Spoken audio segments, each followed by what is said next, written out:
instead of asking, why is it being held there, first ask, why not? Unless we are talking about a kind of entitlement that only some of us on this globe deserve to enjoy. It's about keeping some people in their place, but that kind of attitude should have been left far behind in history by now. That is not to say that athletes do not have a right to object to what personally affects them and their communities. They certainly do. Politics in sports reflects the problems that society faces.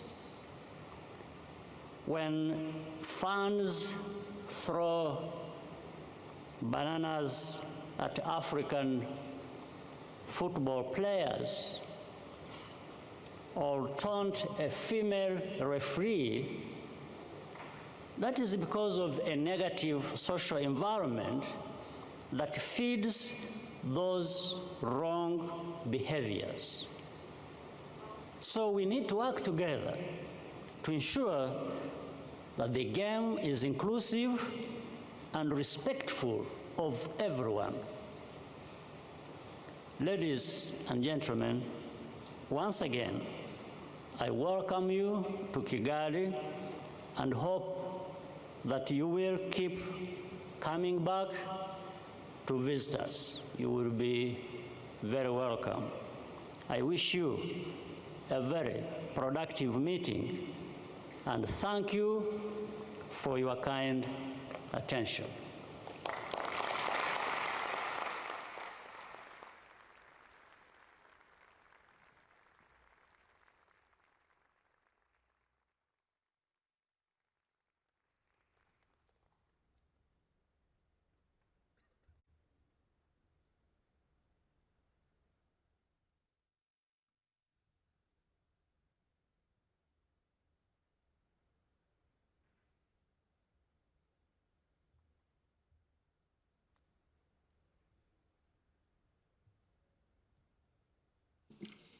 Thank you very much, President Kagame,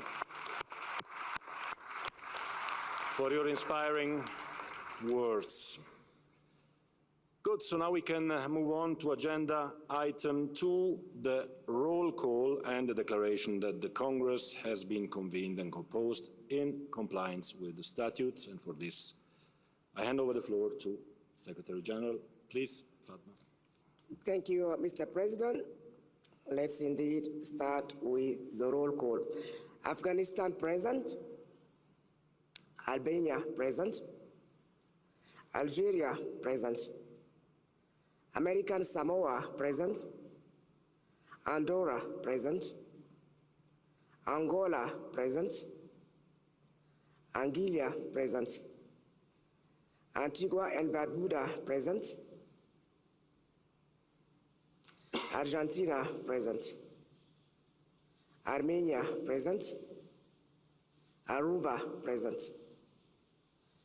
Australia present, Austria present, Azerbaijan present, the Bahamas present, Bahrain present, Bangladesh present, Barbados present, Belarus present, Belgium present, Belize present, Benin present, Bermuda present, Bhutan present, Bolivia present, Bosnia and Herzegovina present, Botswana present, Brazil present, British Virgin Islands present, Brunei Darussalam present, Bulgaria present, Burkina Faso present, Burundi present, Cabo Verde present,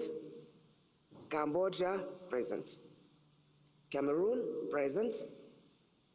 Canada, present. Cayman Islands, present. Republic of Central Africa, present. Chad, present. Chile, present. People's Republic of China, present. Chinese Taipei, present. Colombia, present. Comoros, present. Congo, present. DR Congo, present. Cook Island, present. Costa Rica, present. Côte d'Ivoire, present. Croatia, present. Cuba, present. Curacao, present. Cyprus, present. Czechia, present.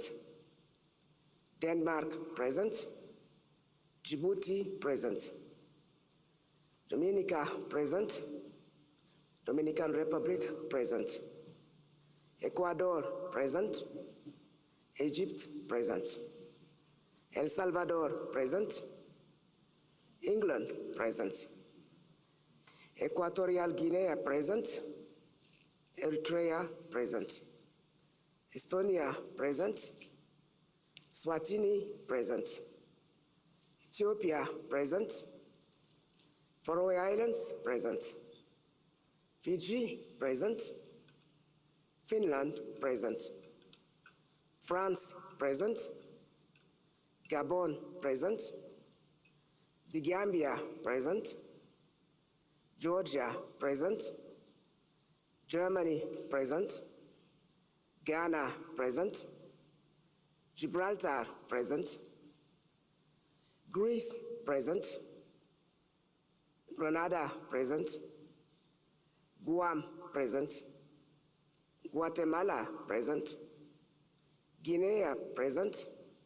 Guinea-Bissau, present. Guyana, present. Haiti, present. Honduras, present. Hong Kong, present. Hungary, present. Iceland, present. India, present.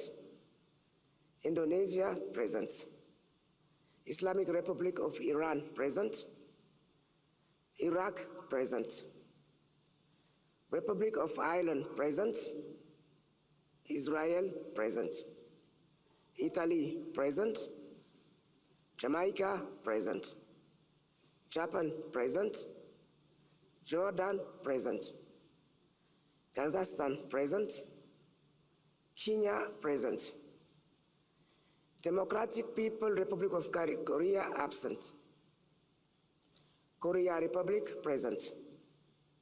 Kosovo, present. Kuwait, present.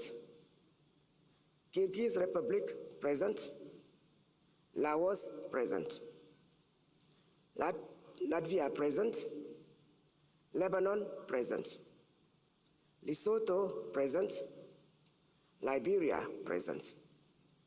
Libya, present. Liechtenstein, present. Lithuania, present. Luxembourg, present.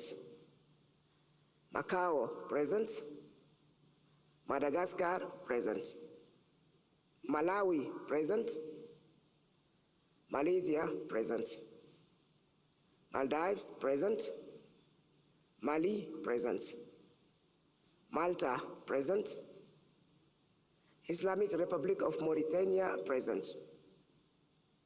Mauritius, present. Mexico, present. Moldova, present. Mongolia, present. Montenegro, present. Montserrat, absent. Morocco, present. Mozambique, present. Myanmar, present. Namibia, present. Nepal, present. Netherlands, present. New Caledonia, present. New Zealand, present. Nicaragua, present. Niger, present. Nigeria, present. North Macedonia, present. Northern Ireland, present. Norway, present. Oman, present. Pakistan, present. Palestine, present. Panama, present. Papua New Guinea, present. Paraguay, present. Peru, present. Philippines, present. Poland, present. Portugal, present. Puerto Rico, present. Qatar, present. Romania, present. Russian Federation, present. Rwanda, present. Samoa, present. San Marino, present. Sao Tome and Principe, present. Saudi Arabia, present. Scotland, present. Senegal, present. Serbia, present. Seychelles, present. Sierra Leone, present. Singapore, present. Slovakia, present. Slovenia, present.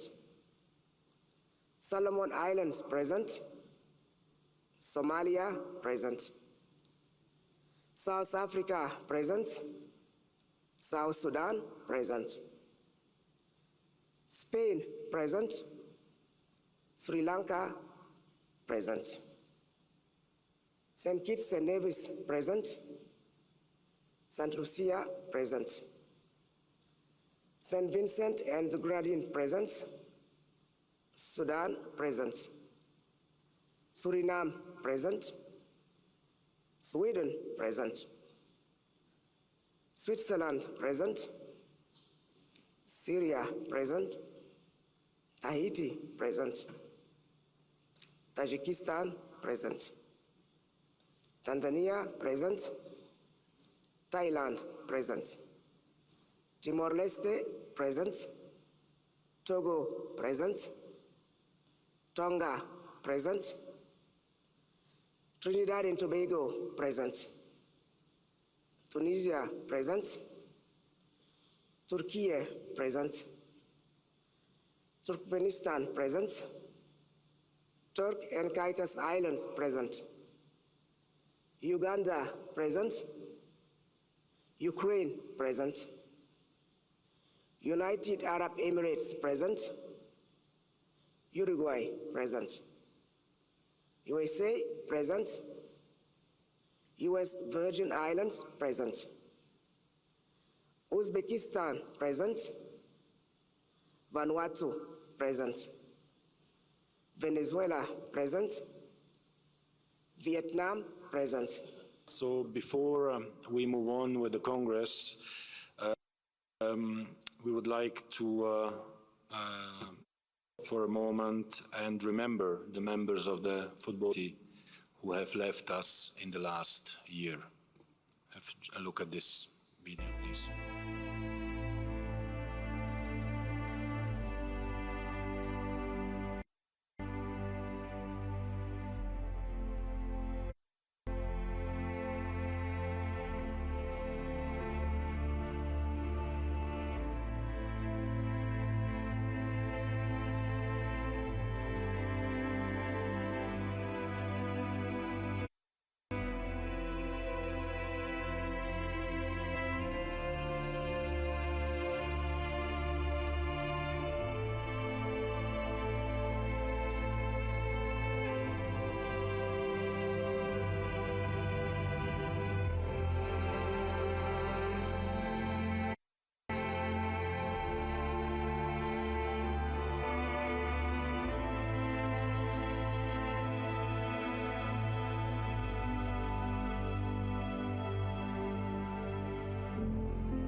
Thank you very much, and they obviously remain all in our hearts, and a special person that left us and certainly touched the hearts of all of us, thanks to his incredible human and footballing skills.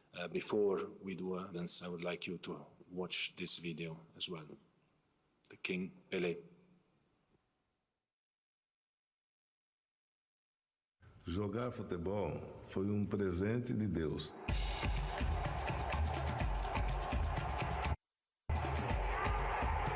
Se você treinar, você vai ser sempre melhor que todo mundo.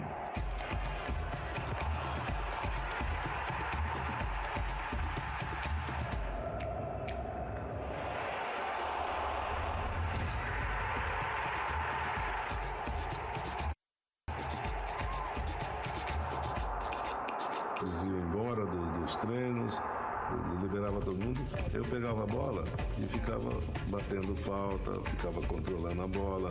Eu sempre aproveitei esses momentos para aprender mais.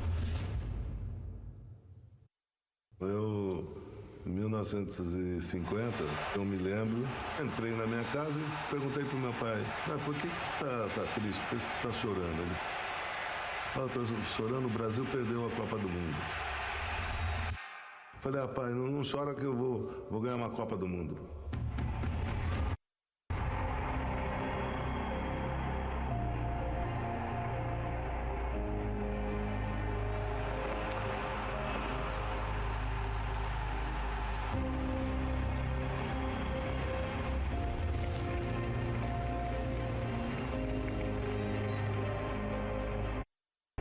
Santos, viajando em todo o mundo, eu tive uma experiência, nenhuma escola, nenhuma universidade.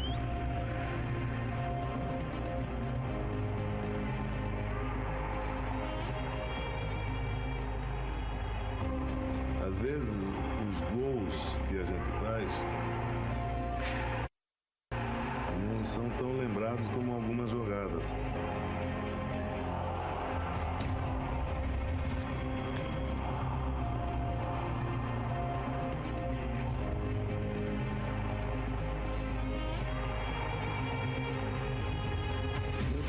Me preocupei muito com essa coisa de ser famoso. You don't kick well, but you could be a good goalkeeper.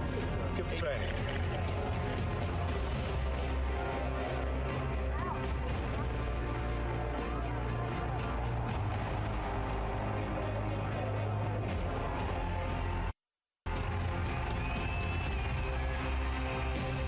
O Brasil já tinha sido bicampeão. 58 e 62, em 1970 eu já era jogador. Foi uma Copa muito importante para mim. Sem dúvida nenhuma, das 4 Copas, a Copa que eu considero a melhor Copa para mim. As despedidas, para mim, sempre foi muito difícil, porque parece que a gente está sempre perdendo uma coisa importante. Eu acho que a gente deve saber quando parar, né? Eu dei tudo mesmo na minha vida ao futebol brasileiro, à seleção brasileira, e entendi que agora chegou a hora de eu deixar.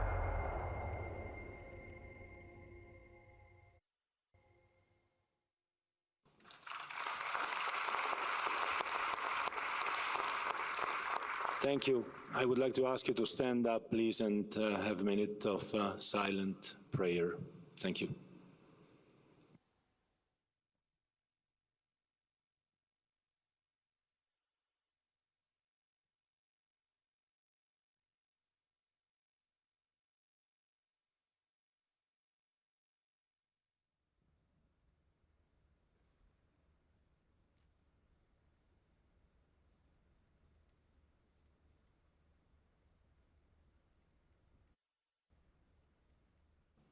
Thank you.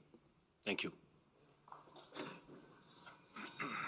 And thank you again to Rwanda for having named one of its stadiums after the King Pelé. So we can move on with the agenda. Agenda item 3, appointment of scrutineers and members to check the minutes. Fatma? Yes, President. We are going to...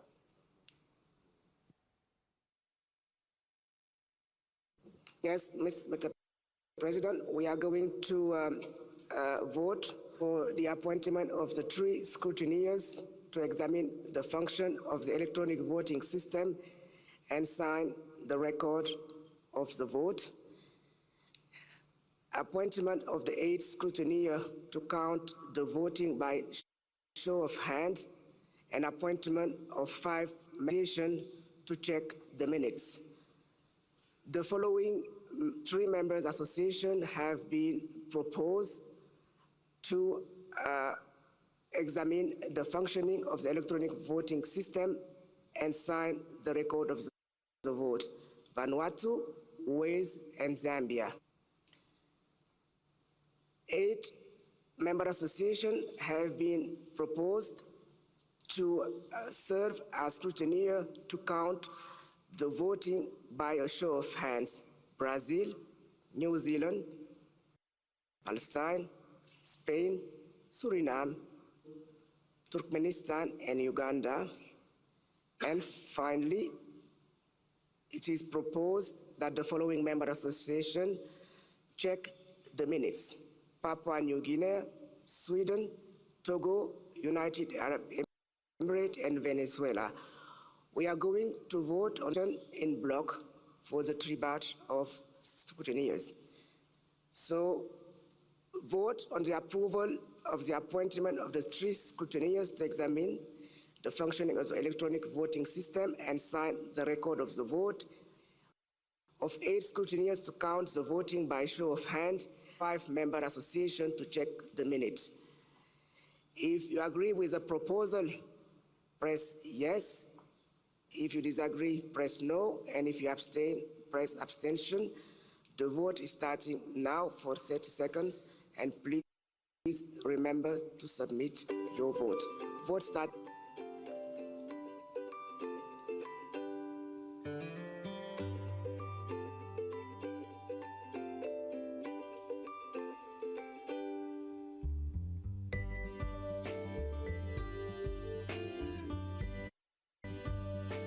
Second remaining before the vote.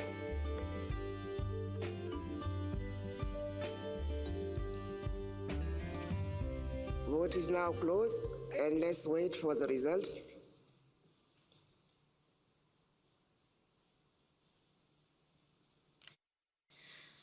Mr. President, dear delegates, 108 member association eligible to vote. 203 have voted in favor of the motion. There were no disagreement.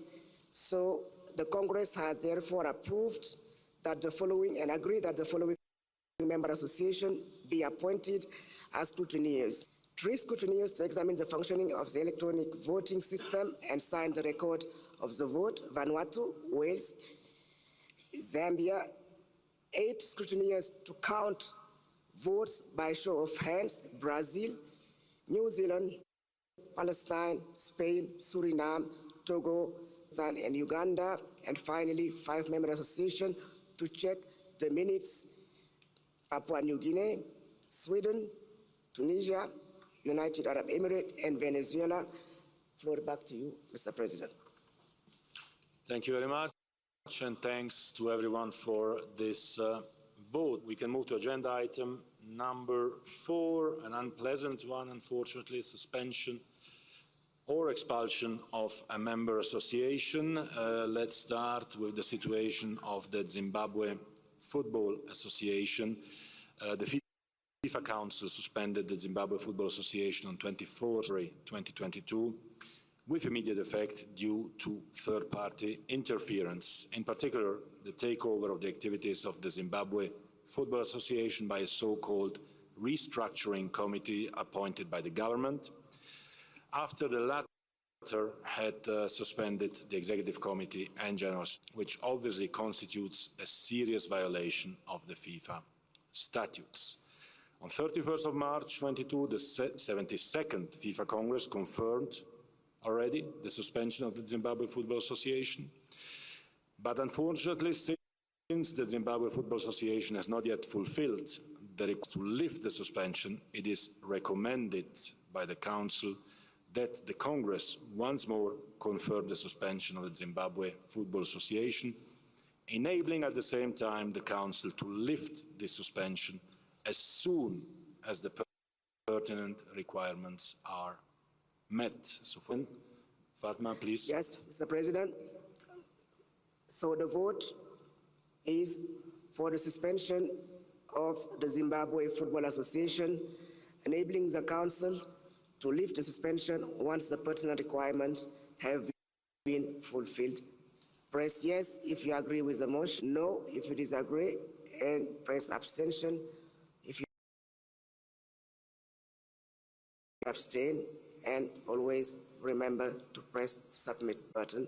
The vote is starting now and you have 30 seconds.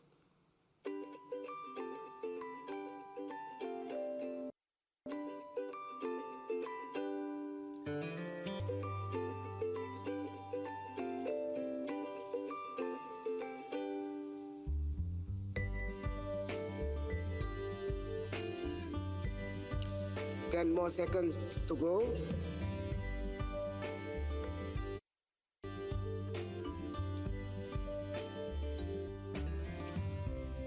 The vote is now closed, and let's wait for the result.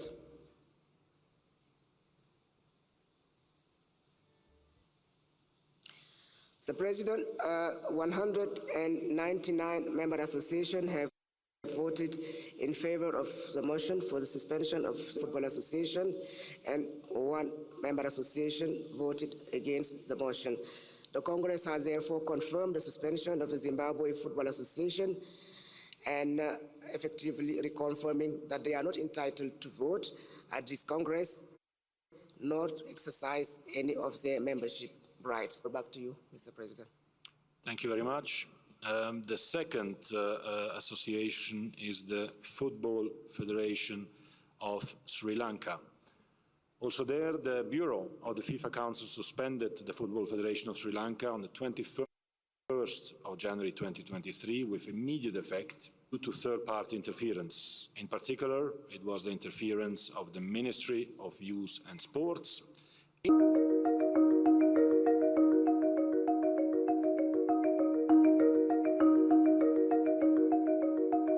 from the electoral roadmap that was agreed upon by FIFA, the Football Federation of Sri Lanka, and the ministry itself, which obviously constitutes a serious violation of the FIFA statutes.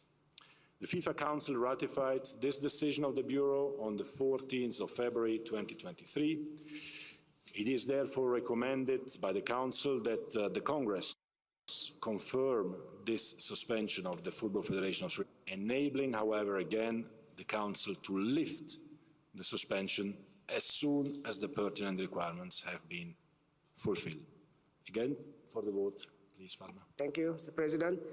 Instruction reads as follows.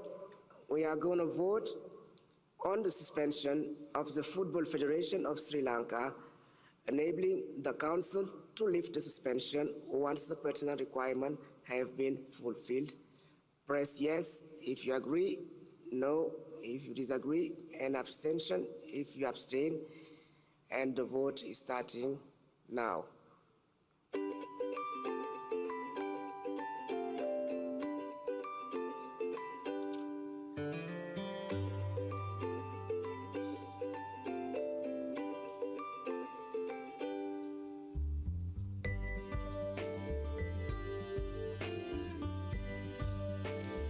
Ten more seconds to go before vote is closed.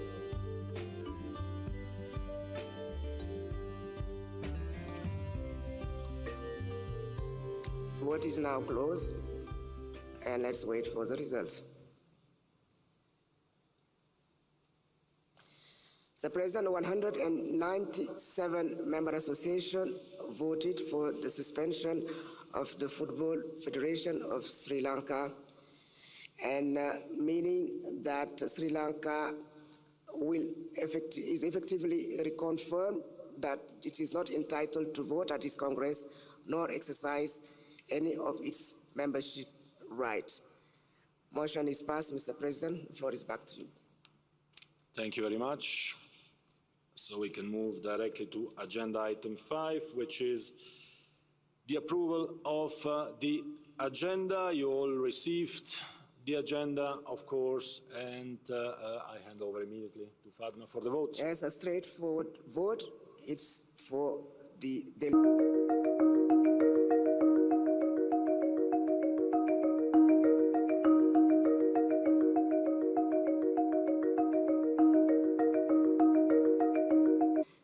The vote is open now.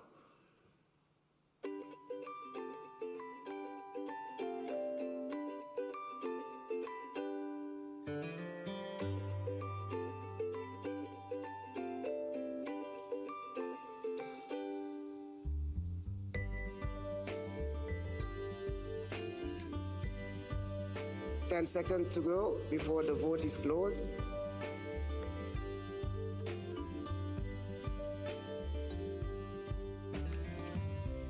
Vote is now closed.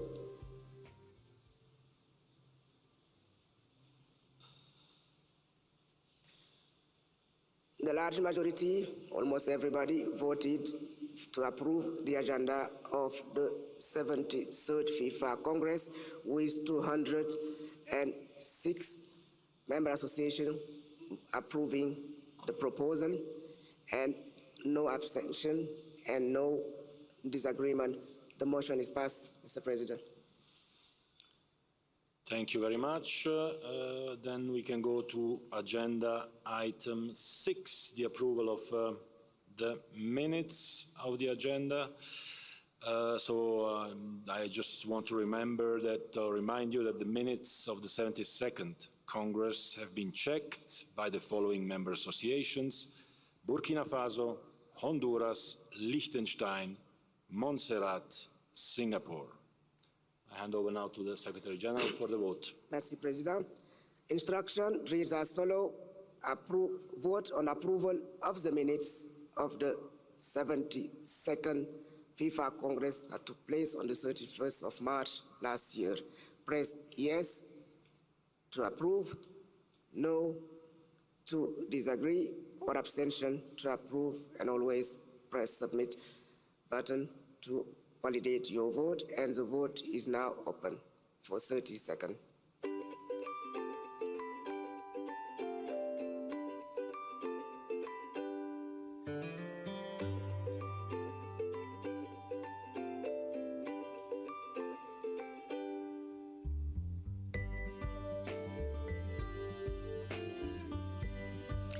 Ten more seconds to go before vote is closed.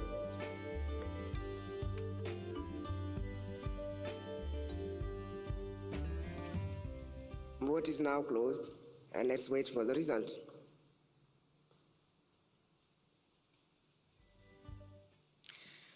Mr. President, 201 member association out of 207 now eligible to vote have voted in favor of the approval of the minutes of the last year Congress in Doha. We consider the motion passed, and the floor is back to you, Mr. President, for your address. Thank you very much. So I will move over to the lectern for my address. Thank you.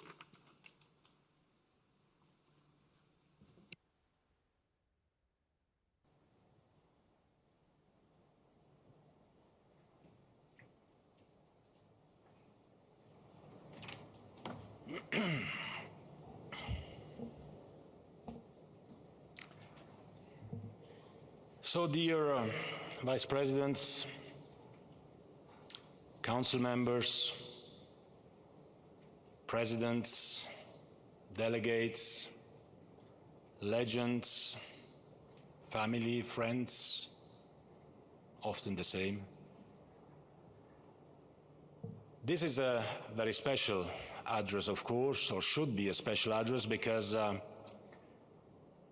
it is the address taking place at an electoral congress, the first electoral congress of FIFA taking place in Africa. And even if I'm running unopposed, and I would like to thank you in advance for all your support, which means a lot to me, I think it is important to highlight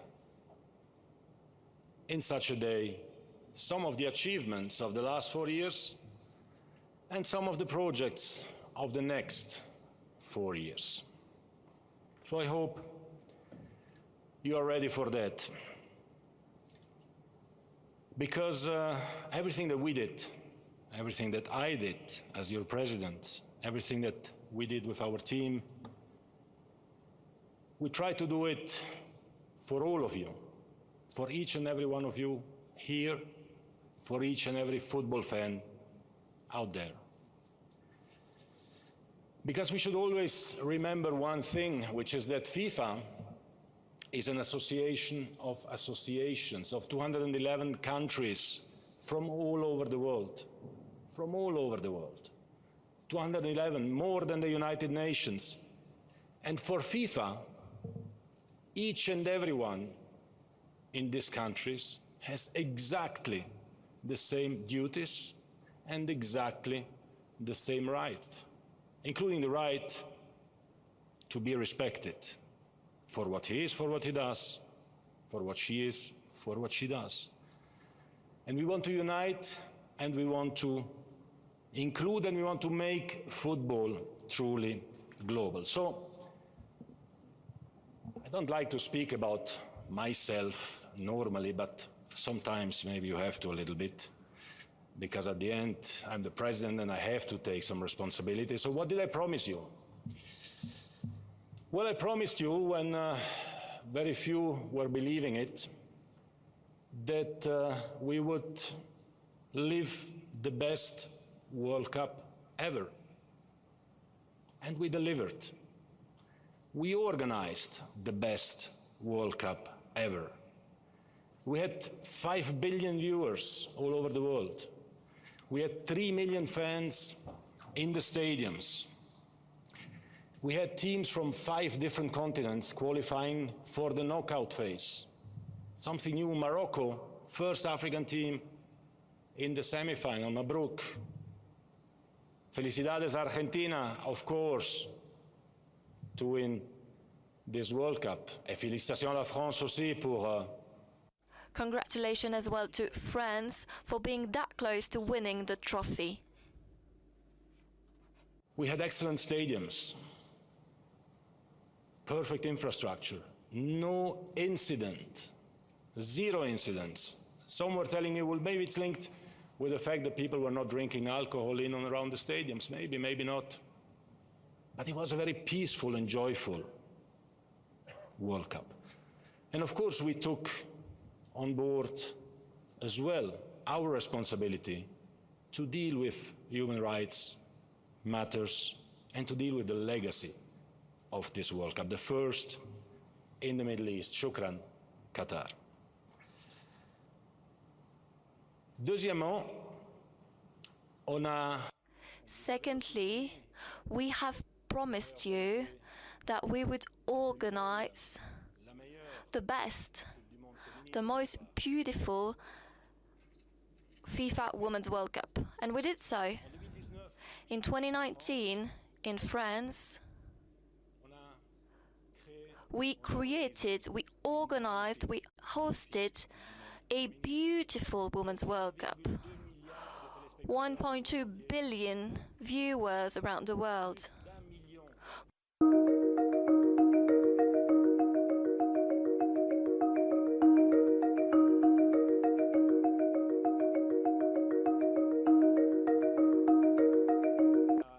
This environment led to impressive progress in globalization, in globalizing women's football, and therefore, thank you to France. Congratulations for the US as they won the trophy. It was once again the best.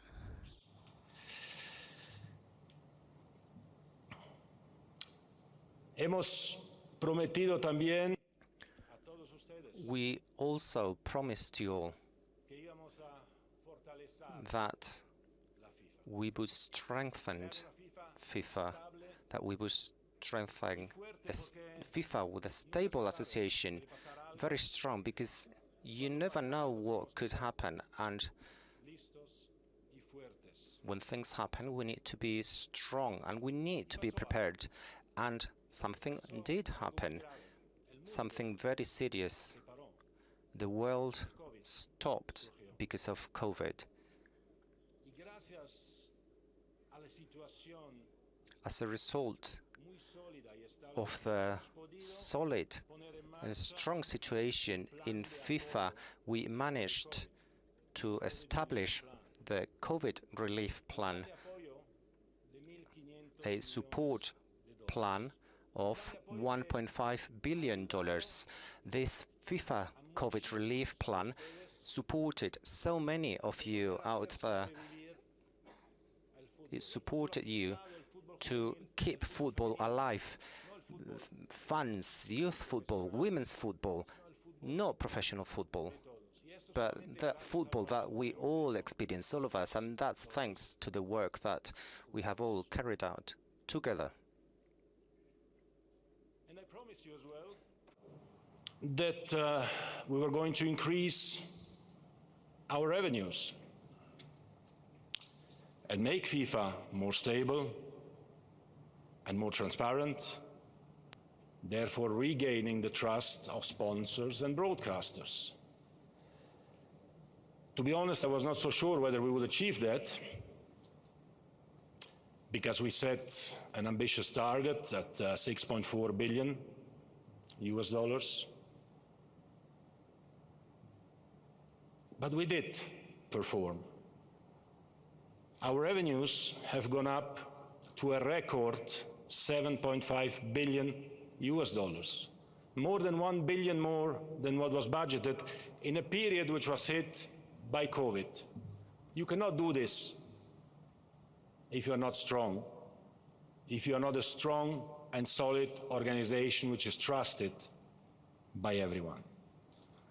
And I would like to remind you as well that when I arrived in FIFA, the FIFA reserves were around $1 billion US.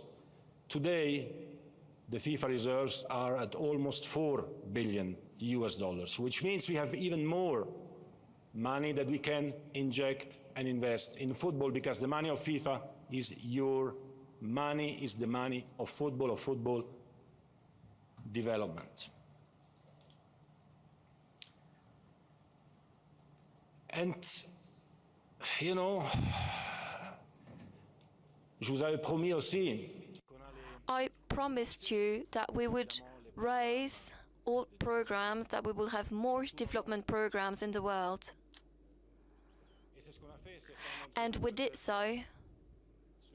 Many of you may remember that before being elected as FIFA presidents, each federation would receive $250,000 per year. $250,000, and now they receive $2 billion per year. So it's 7 times more. In 7 years, we did multiply the investment by 7. If a CEO tells to the stakeholders that the products were multiplied by 7, I believe that they would keep that CEO forever. They would love for this story to keep on going, but I'm here for a 4-year cycle only.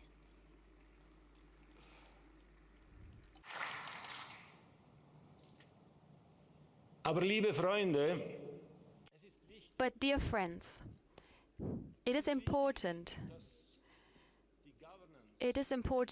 that the governance of FIFA works. And that is why we promised you that we will reinforce FIFA's governance. Every single dollar that is being invested in the projects, in the associations, will undergo an audit, an independent audit. Money just doesn't get lost anymore. And that is why we are so optimistic and positive. That is also why the institutions, and not only the sponsors and the broadcasters, have regained their trust in FIFA. The Department of Justice, for example, of the United Nations, of the United States, has given us in the last year more than 200 millions back that was stolen by corrupt officials of FIFA. And now they have been given back to us, and we were able to reinvest it into football. CONCACAF and CONMEBOL, for example. If institutions didn't trust, especially the American institutions, they wouldn't do that. And we have also been given the trust by political institutions. For the second time, I have been invited to the G20 summit to give a speech about the importance of the sport. We have now different cooperations, for example, with the World Health Organizations, UN Women, UN different organizations, and they count on FIFA in order to realize something, and we are very proud of that. And we keep saying it with so much pride. These people, they wouldn't sit in the same room with FIFA if they didn't trust FIFA, but they trust us. And they see the results, and they see what we are doing, and they know that they can count on us.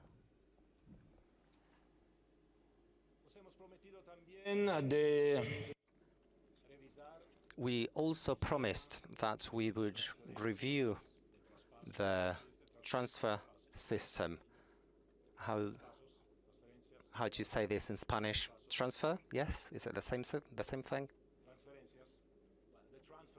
Transfer? Well, basically, the transfer matching system. We said that we would review this. Why? Because every time that a police force checks a transfer or the signing of a player, they used to find something. This wasn't right. The payment was made to this or that account. We knew that we had to solve that, and we did so. And how did we do it? By the creation of the FIFA clearinghouse. A clearinghouse that in the first instance will make sure that all the solidarity payment for the youth and the young players will go to the training clubs, because when $7 billion are spent in a single year in transfers and $700 million are paid in agent fees, only $70 million are invested in the development of youth football. This is just not acceptable, and that's why we decided to act. And this is only the first step. Obviously, we also established and implemented a new agents regulation, far more transparent and clear. We have standardized the rules for players' loans, and we have come up with rules, and we will keep on working on rules for women's football. In the past, we had nothing, for instance, on maternity leave, pregnancy. What happens then? So we are now working on this, and we will not stop here. I promised you that we would revise the international match calendar. The MIC, which is the most important tools for all of you, for all of us. Indeed, it's all about coordinating the national team matches and the club matches. It's about releasing the players for the national teams. It's about traveling. It's about going to the final tournaments for the confederations, going to the World Cup. And 2 days ago in Kigali, we reached an agreement for this new international match calendar until 2030. We'll have more visibility, more clarity for a couple of years, so we may now work on this and be more inclusive than we will ever be. I am now looking at the FIFA president, David Alonso, and I thank him. We must protect the welfare and well-being of the players. Therefore, we created a task force to study how, for each of these cases, we would protect the welfare so that they will have a certain block period for holidays, that they would rest after the matches. And we want everything to go smoothly for everyone. And of course, I have to go back to English because this is a typical English part. We have continued and we are continuing to evolve the laws of the game together with IFAB.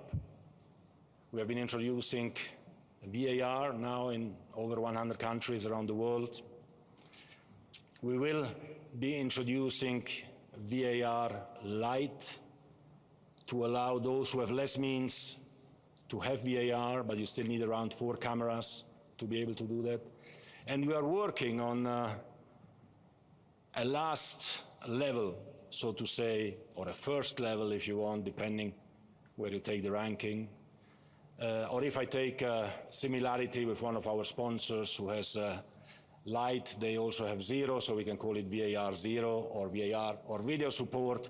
For those who don't have 4 cameras but less, at least 1 camera, to have a small video help for the referee. We tested it in the Futsal World Cup, and it works. And it works, and we'll continue to test it to give really everyone of the 211 association the possibility to have some technological help for the referee, because it is very, very difficult to be a referee at every level, of course. We are also testing, because we always want to be striving for attacking football. So we are testing a new offside rule to give a bit more advantage to the attacker, but you know, these are tests that we will see what they will bring.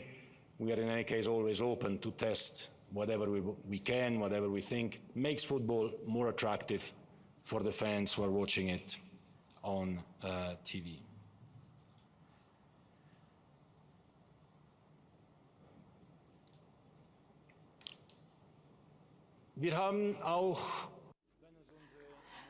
We have also, when we talk about our social responsibility, we improved our social responsibility. We promised to do so, and we did that, and we did so many other things. We created a foundation who's led by the former president of Argentina, Mauricio Marcos. Thank you very much for that.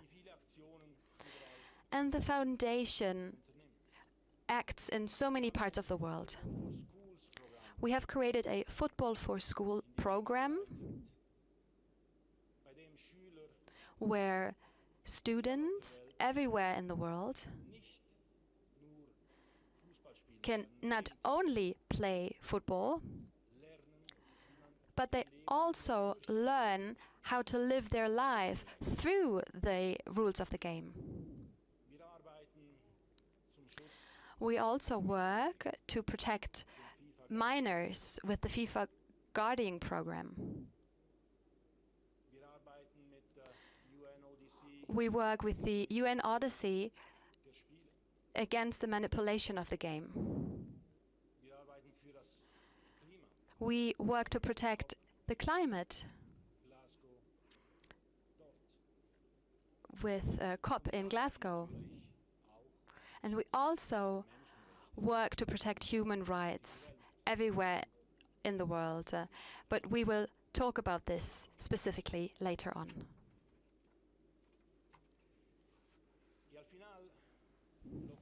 In the end, what we promised you is to keep on working, to work a lot with honesty, to work in order to protect football, to protect the member associations, to protect our fans from all over the world. Why? Because we always need to remember our people, especially in our formal congresses such as this one. We always need to remember that football is a synonym of joy, happiness, peace. Football is a synonym of unity, and football unites the world. Achieved in the last 4 years. Now, so that you cannot tell me that you didn't know what would come up, I will tell you what will come up in the next 4 years. My promises, our promises for the next 4 years. Because there is a lot to be looking forward to, mainly, of course, in the areas of competitions and development. Because we are here to organize competitions and to develop football. Not to do other things, organize competitions and develop football, mainly, without forgetting the rest. So when it comes to competitions, well, the first point is that we will, of course, deliver the greatest FIFA Women's World Cup ever in 2023. And we will be boosting women's football tremendously. Not only because we move from 24 to 32 teams, but for many other reasons, and also on this I will come back a bit later. Besides that, and this is again for all of you and for the fans, we will, of course, organize the greatest FIFA Men's World Cup ever in 2026. Also because we move from 32 to 48 teams and from 64 to 104 matches, but because this will be the most inclusive World Cup ever. And we want to be, and we have to be, inclusive. And of course you, the Congress, will have the right and the duty to decide on the hosts of future men's and women's World Cup in the coming year. So it's a big responsibility for FIFA, for you, for the world.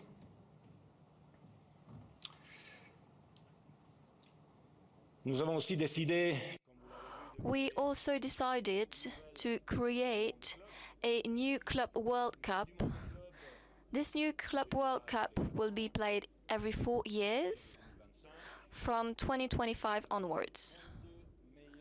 We'll have the best 32 teams of the world. They will compete in a said stadium to decide who will be crowned the best club in the world. Indeed, we need way more and not less competitions at the worldwide level. We want football to evolve, to develop worldwide. And we are discussing similar ideas for the Women's Club about organizing a Women's Club World Cup. We will discuss the format, but we should implement a Women's Club World Cup. In addition, each year we will organize a small tournament with all the winners of the Confederation tournaments. The winner of the tournament will face the European winner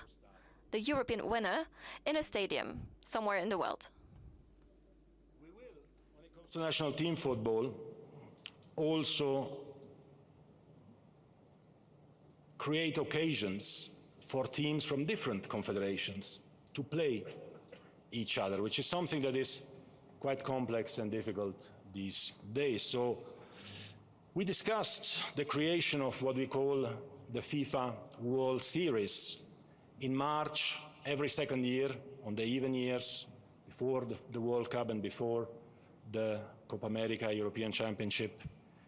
When teams are free for friendly games, we will organize this FIFA World Series for those teams who want, 4 teams from 4 different confederations who can join and play together and encounter each other to create communities from all over the world.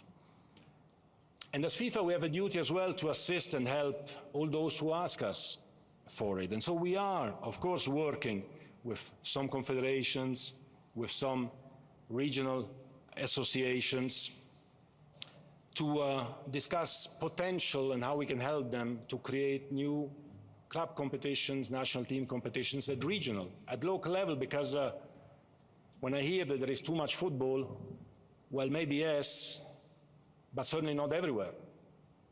Actually, in the majority of the world, there is not enough football and not enough quality football.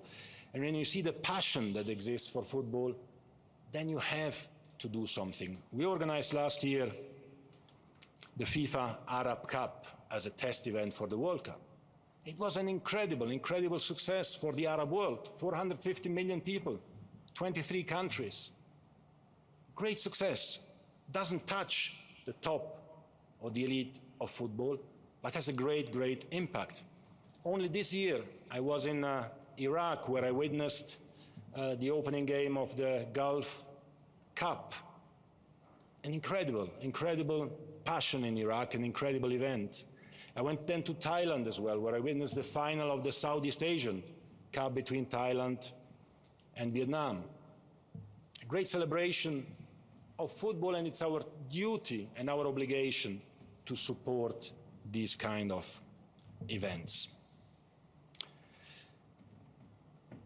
En ce qui concerne les jeunes, let's talk about youth football. We'll have to make amends for the new cycle.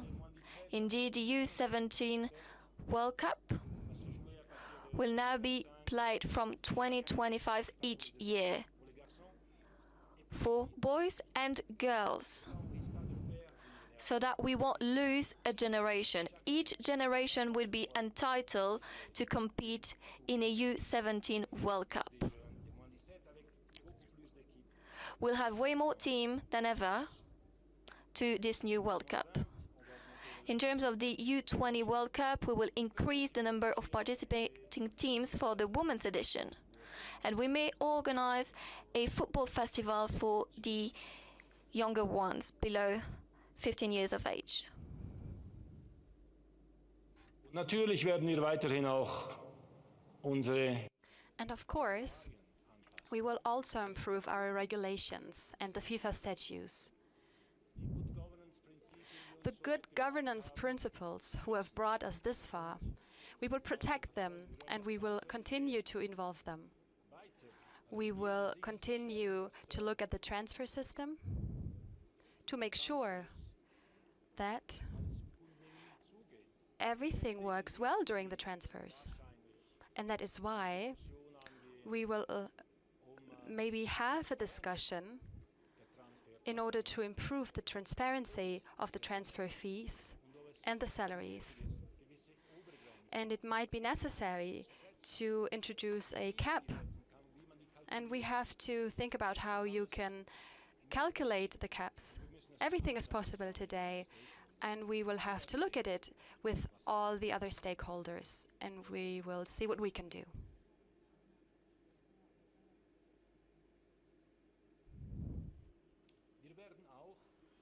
We will also, and it is obviously very clear when we talk about transparency and development, we will continue in the development of football.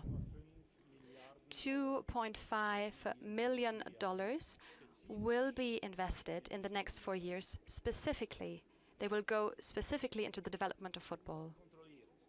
And it will be controlled as well.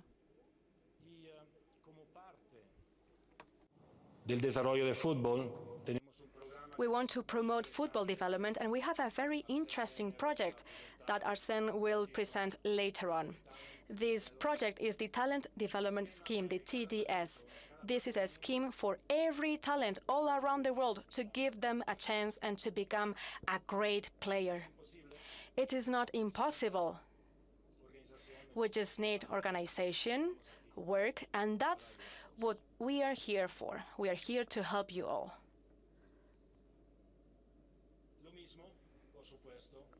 And of course, the same goes for referee development. And here we count on Pierluigi Collina, who will talk about all these aspects.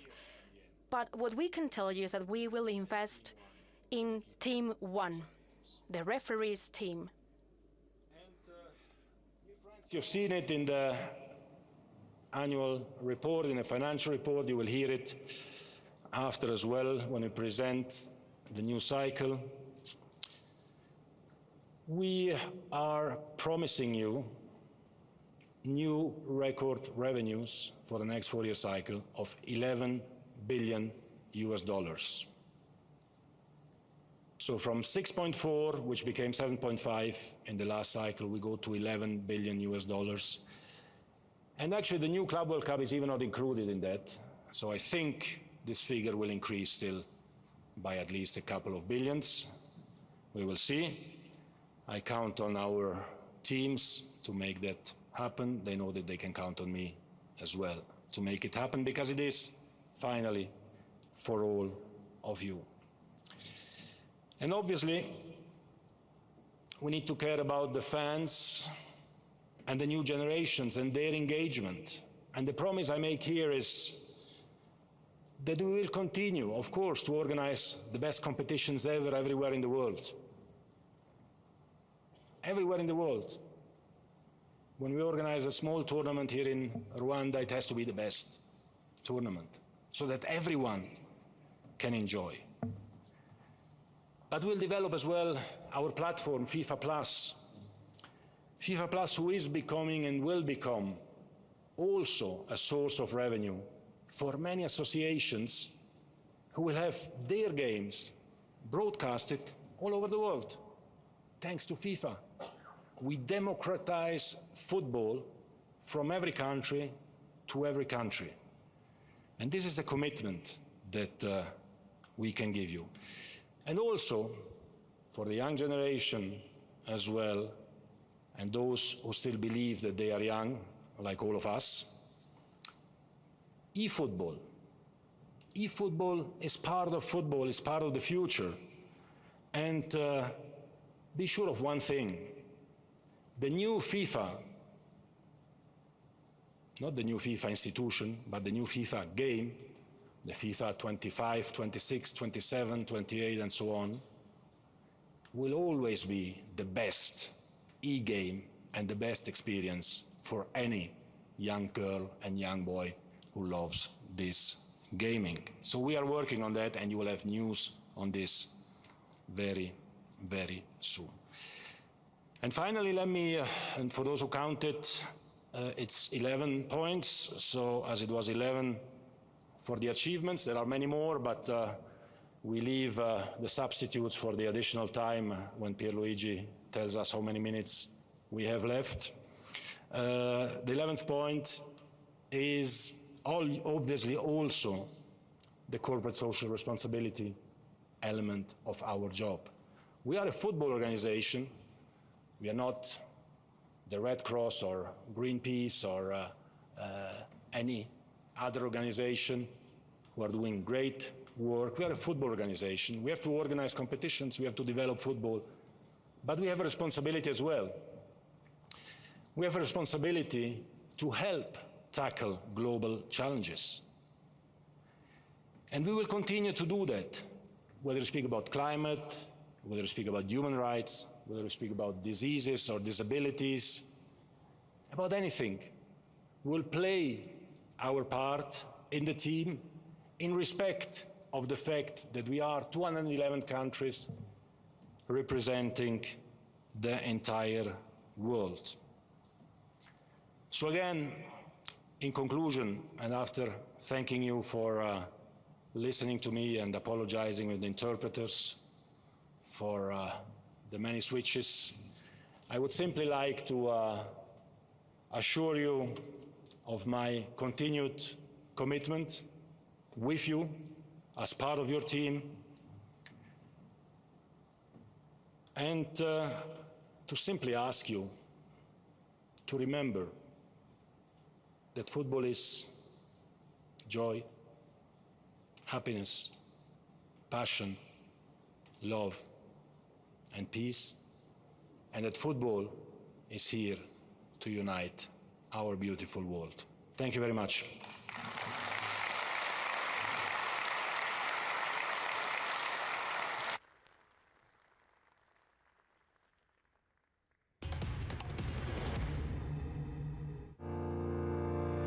O futebol é um esporte como nenhum outro. The stadium absolutely erupts here. Football unites the world. Brilliant! El fútbol une a todos. Football is passion, and it belongs to all of us. Oh, a stunning effort! Futebol derruba barreiras culturais. Football unites the world. سيأتي الناس إلى الشرق الأوسط لأول مرة ليكتسبوا معرفة لثقافتنا الغنية. People will come to the Middle East to learn about our culture. Ça a été le cas pour moi quand j'étais jeune garçon. Grâce au football, mon pays, alors divisé par la haine et la guerre civile, s'est réuni. Thanks to football, my country was brought together from the division of hate and civil war. With the power to change the world. Football unites us in hope. That is pure gold! Ich erinnere mich an 2019, die größte Bühne. I remember 2019, the biggest stage of all for the women's game. And I remember the goal. It's Julia Quilm and it's a goal for Germany. And what it meant to everybody back home. Le moment où nous nous sommes qualifiés, les émotions. The moment we qualified, the emotions, the happiness, it was incredible. I remember the flags, the passion, the fans. Świętowanie. Każdy gol sprawiał, że cały mój kraj się jednoczył. Le pouvoir de ce trophée, cette euphorie, cette émotion. The power of the trophy, the euphoria, the emotion. That's football. Does go for goal and finds it superbly! It's love. C'est la paix. It's peace. É esperança e alegria. كرة القدم توحدنا جميعا. Football unites us all. Fußball verbindet uns alle. Piłka nożna jednoczy wszystkich. Futebol une a todos. Football unites us all. Was there ever any doubt? El fútbol une al mundo.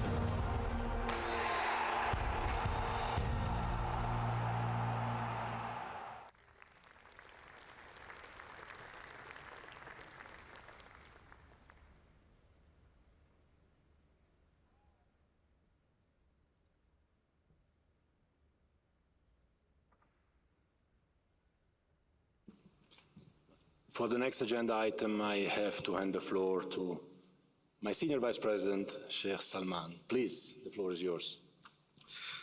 Thank you, Mr. President. Good morning, everyone. Dear members of the Council, dear delegates of the FIFA member associations, dear friends. In accordance with Article 33, Paragraph 2 of the FIFA Statutes, the FIFA President shall be elected by the Congress for a period of 4 years in the year following a FIFA World Cup.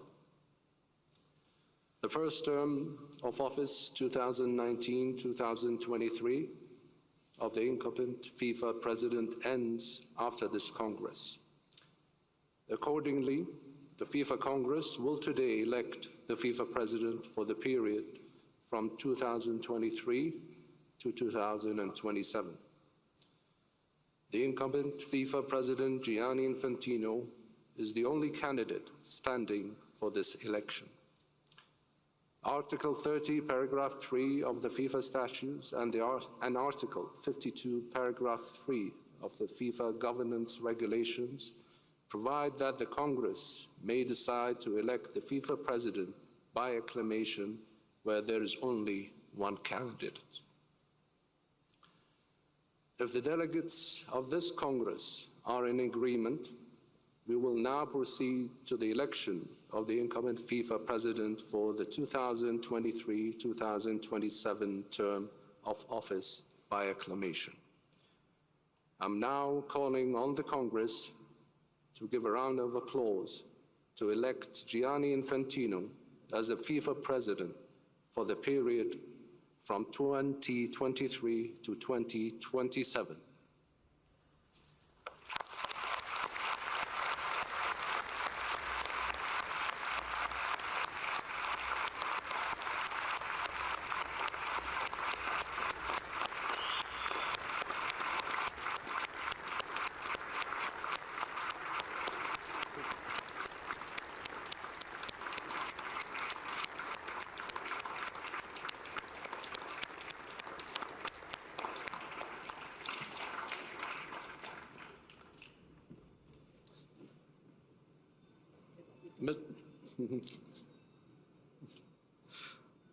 Mr. Infantino is thus elected the FIFA president for a second term of office for the period from 2023 to 2027. Congratulations, Mr. Infantino. Please, it's your stage.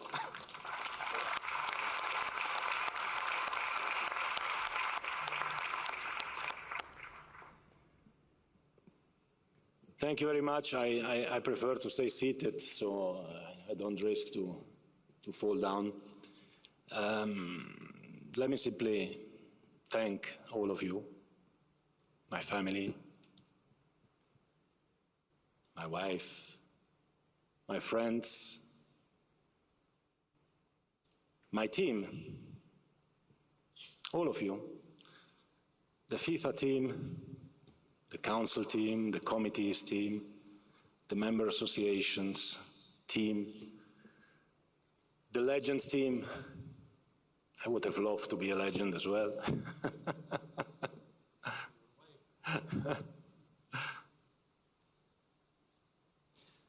All those who love me, and I know there are so many, and those who hate me, I know there are few.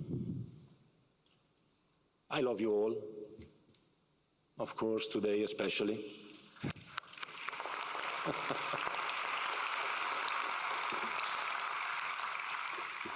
We love you, President. Thank you. Well, being of course, President of FIFA is an incredible honor. It is an incredible privilege as well. And it is also a great responsibility. I'm truly humbled and touched by your support. And I simply promise you that I will continue serving FIFA, serving football all over the world, serving all 211 member associations of FIFA. Leadership is obviously about listening and learning. And you always learn, and I think I'm learning every day. And then leadership is also about acting, and I'm certainly there to act. So you can continue to trust on my commitment, and the only thing I'm asking you is for this, my second term, to continue working hard together to unite the world with football. Thank you very much. Thank you.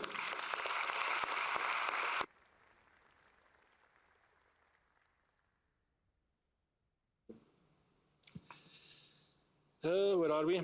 Agenda item 9, annual report.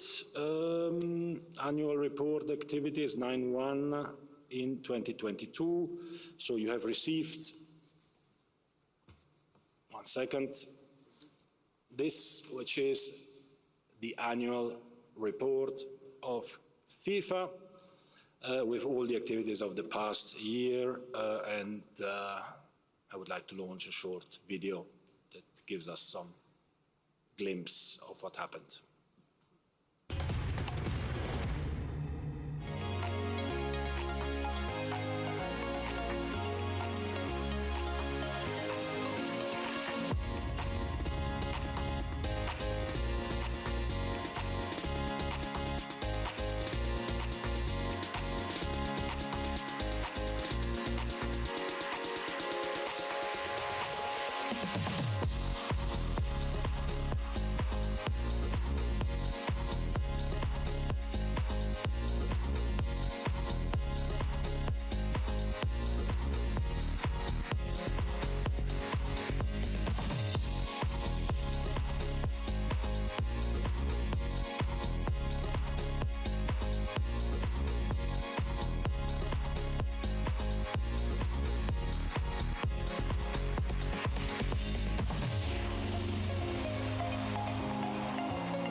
Thank you for the nice video, and I was just told that, and I have to apologize, we forgot something, which is to mention the latest newcomer in the FIFA Council, Ednaldo Rodrigues Gomes from Brazil, who is sitting there.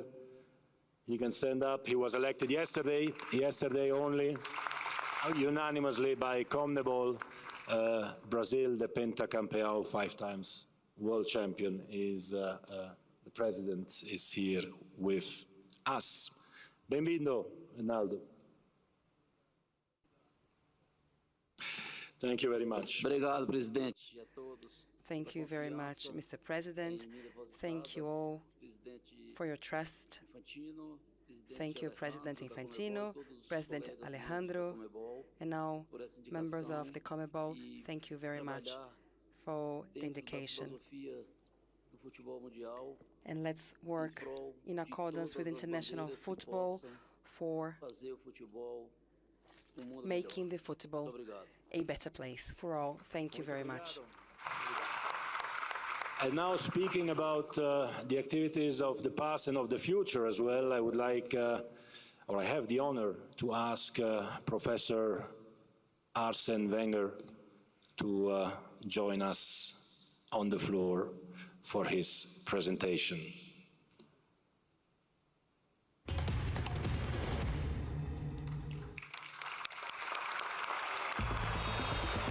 Every talent, everywhere, deserves a chance to realize their goals. Morgan, shot, goal! To reach their full potential. To play on the biggest stage of all. Was there ever any doubt? At FIFA, we believe the game is for everyone. Wherever talent exists, it should have an equal chance of flourishing. That's why we are proud to launch the Talent Development Scheme, understanding how every member association can maximize its potential, ensuring talent is nurtured and developed. Through knowledge exchange, expertise, training, education, and funding, the Talent Development Scheme will support the creation of a robust pathway for football's talents to thrive, all playing our part, developing youth talent to ensure it leads to senior success. giving every talent, everywhere, a chance.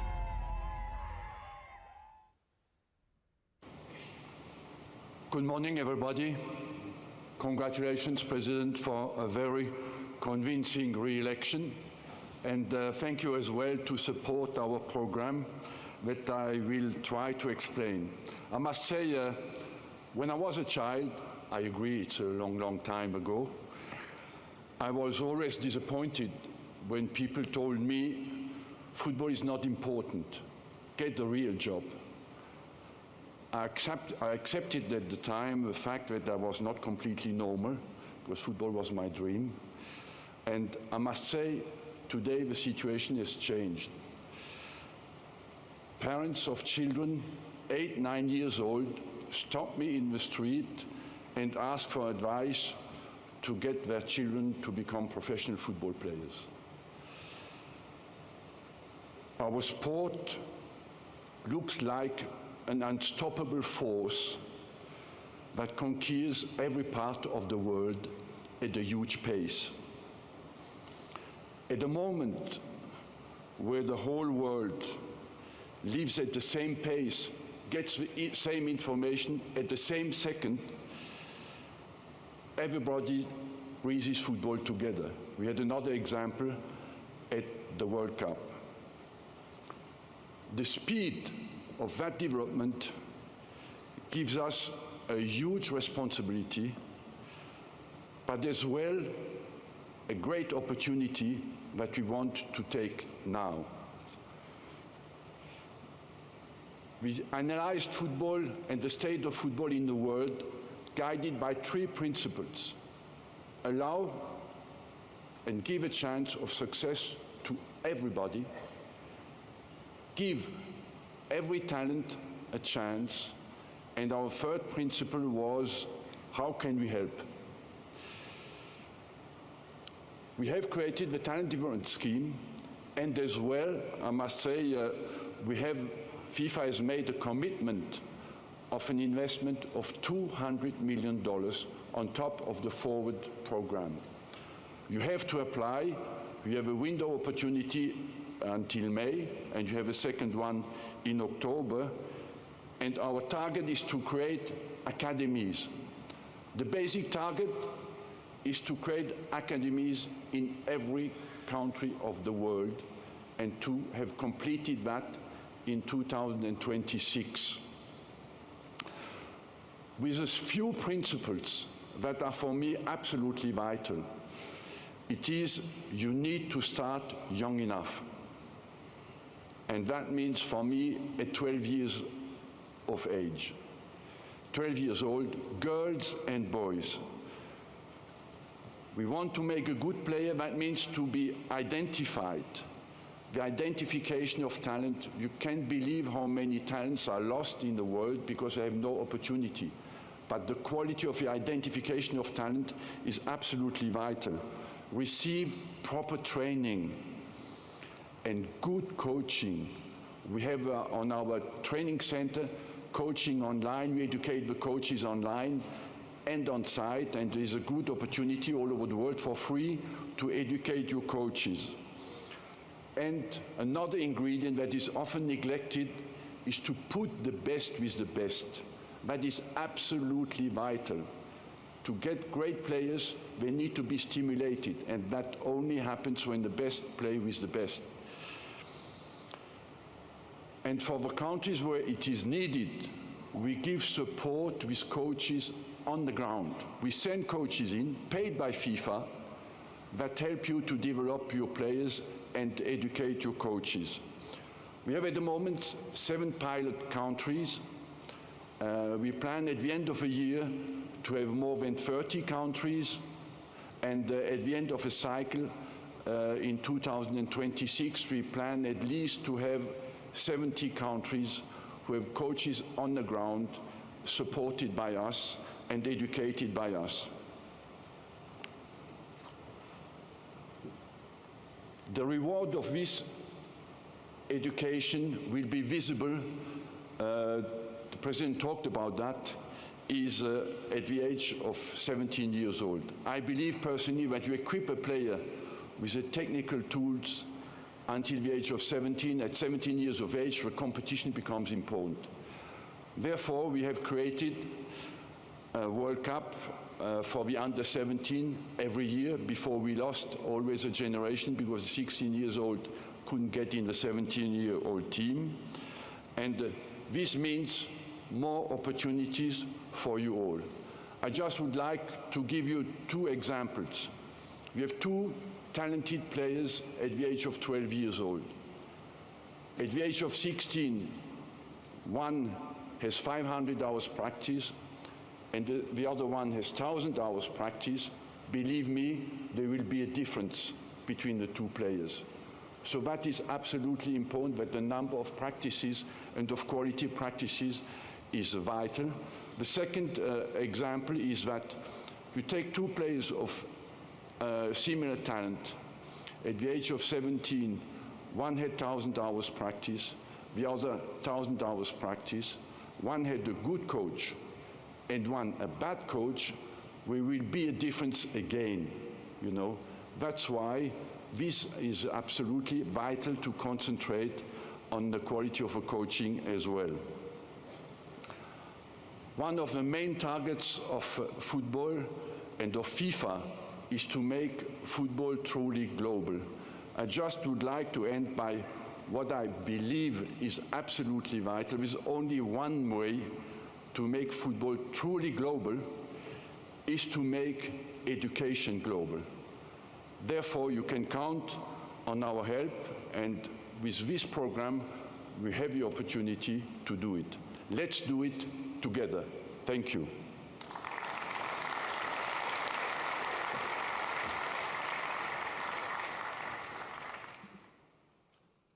Thank you, Arsène, for your really precious work and your commitment and your program, which is incredible. As I was saying, we invest, and you were saying, over 200 million for this program to give every talent a chance everywhere in the world. You will see the impact of this program in the years to come. So Arsène, you will be invited to come back to present the results of those winning titles following your program. Thank you so much. Obviously, speaking about results and speaking about performances, another team performed outstandingly at the last FIFA World Cup. It was Team 1, so the first team that enters into the pitch, the first team that is actually qualified for a World Cup. It's a team of the referees, and they perform at their highest level as well. So I would like to ask Pierluigi Collina to join us on stage whilst a video, I think, is being played, right?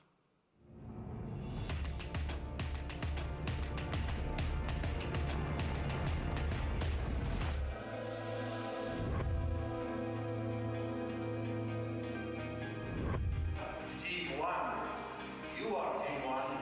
We are all Team 1. I'm very proud of all of you. It is really an honor, it is really a pleasure to be here.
Good morning, everybody.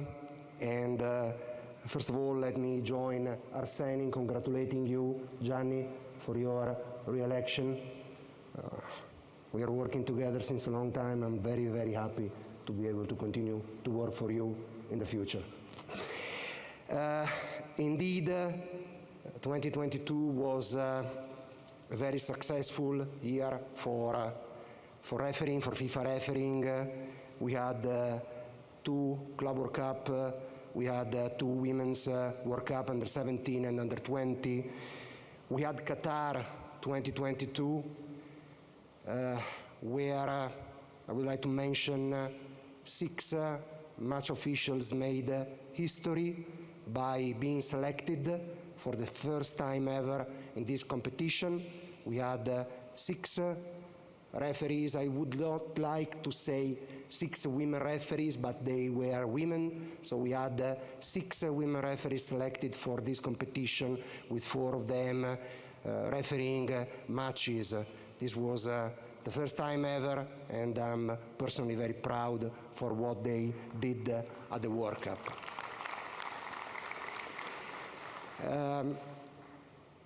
Success, results, they do not come by chance.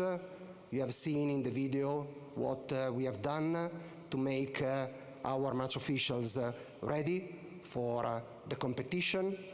And FIFA, as you know, is working hard and will continue to work hard with each member association to improve the standard of refereeing worldwide. We are, as you can see from the next slide, we are working with you in structuring the refereeing department of each member association, in helping, advising to organize the annual activities of refereeing within the member associations, and also in providing support in educating the referees locally. As you can see, we implemented a scheme. You can see from the next slide, you implemented a scheme, the so-called Teach the Teachers, and we have the annual FIFA Master Futuro courses to educate the FIFA instructors. We have the Futuro 3 courses to educate, to prepare the regional FIFA instructors, and then we come to the member association with the activity of the FIFA instructors and the regional instructors to educate the member association's instructors. It is quite a big activity. As you can see from the next slide, some numbers of what we have done supporting the member associations in years where it was quite difficult due to pandemic, but we learned how to work from remote, and the number of activities didn't decrease despite the pandemic.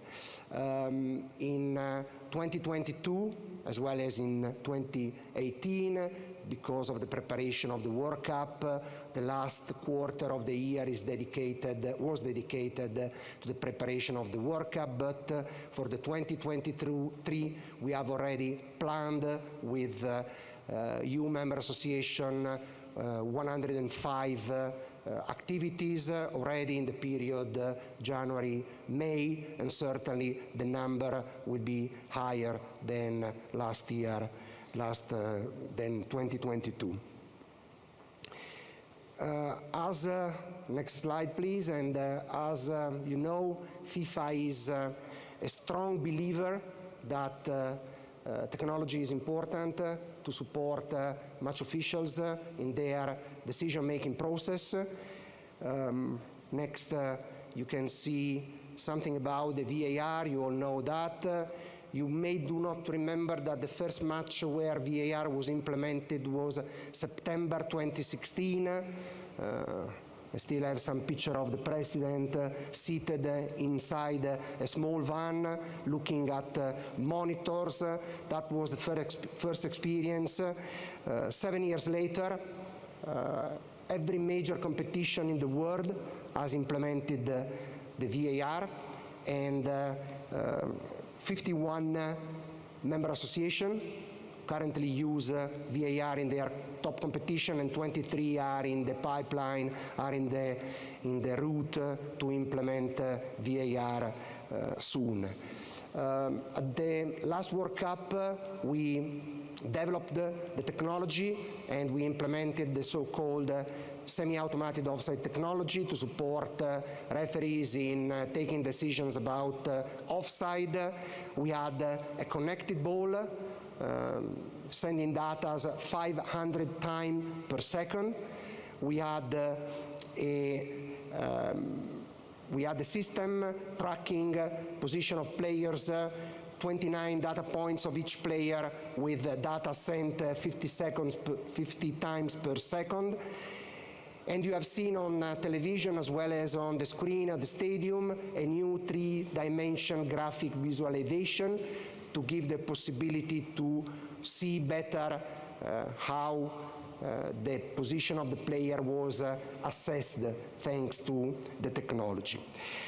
This is our gold standard, as the President said, making football truly global and making you, member association, in a position to implement technology regardless the budget you have, regardless the size. It's something that we consider very, very important. So we have already, as you can see from the next slide, we have already tested, and IFAB at the last annual general meeting short ago approved the so-called VAR Lite, which is a sort of silver level compared to the gold level of VAR. It is something that reduces cost in the region of 50%, but also reduces the human resources needed, and this is a very good solution for those competitions, for those matches which are covered by a number of cameras between 4 and 8. But we want to go even further with a so-called bronze level. The video support, I know the President likes the VAR 0, still to be decided, but it's definitely something that is even cheaper than the VAR Lite. As you can see from the next, there are some pros and cons. The system works with monitors at the pitch level. It's cheaper, it's definitely cheaper even of the VAR Lite. There are less human resources needed, and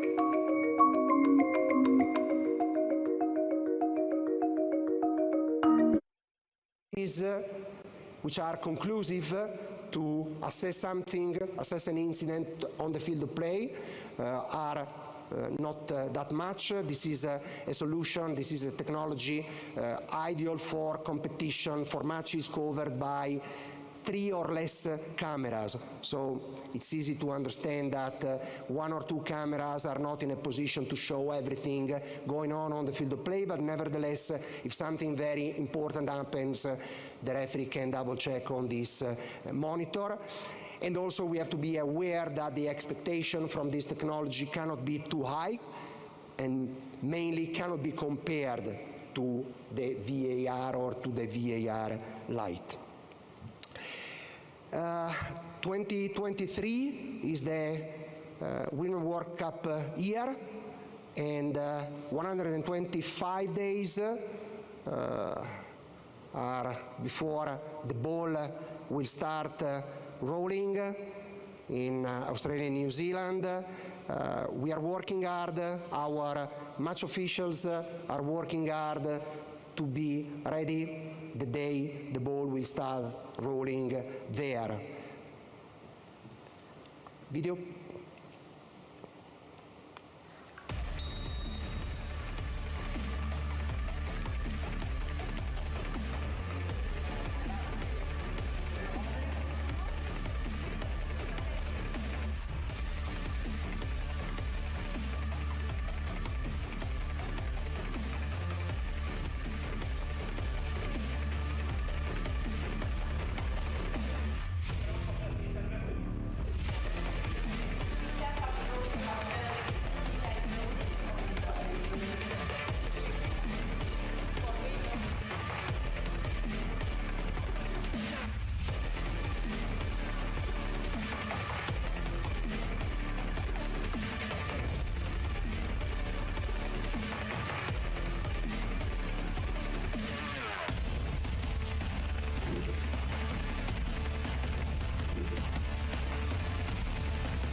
Thank you, Pierluigi Collina, for the excellent work you're doing with Team One, and of course I'm sure that they will be ready for the greatest World Cup ever in Australia and New Zealand.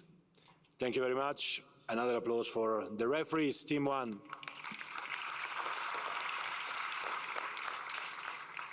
Good, so now we can move to the funny part of the Congress, which is the financials, the financial part, item 9.2 to 9.9.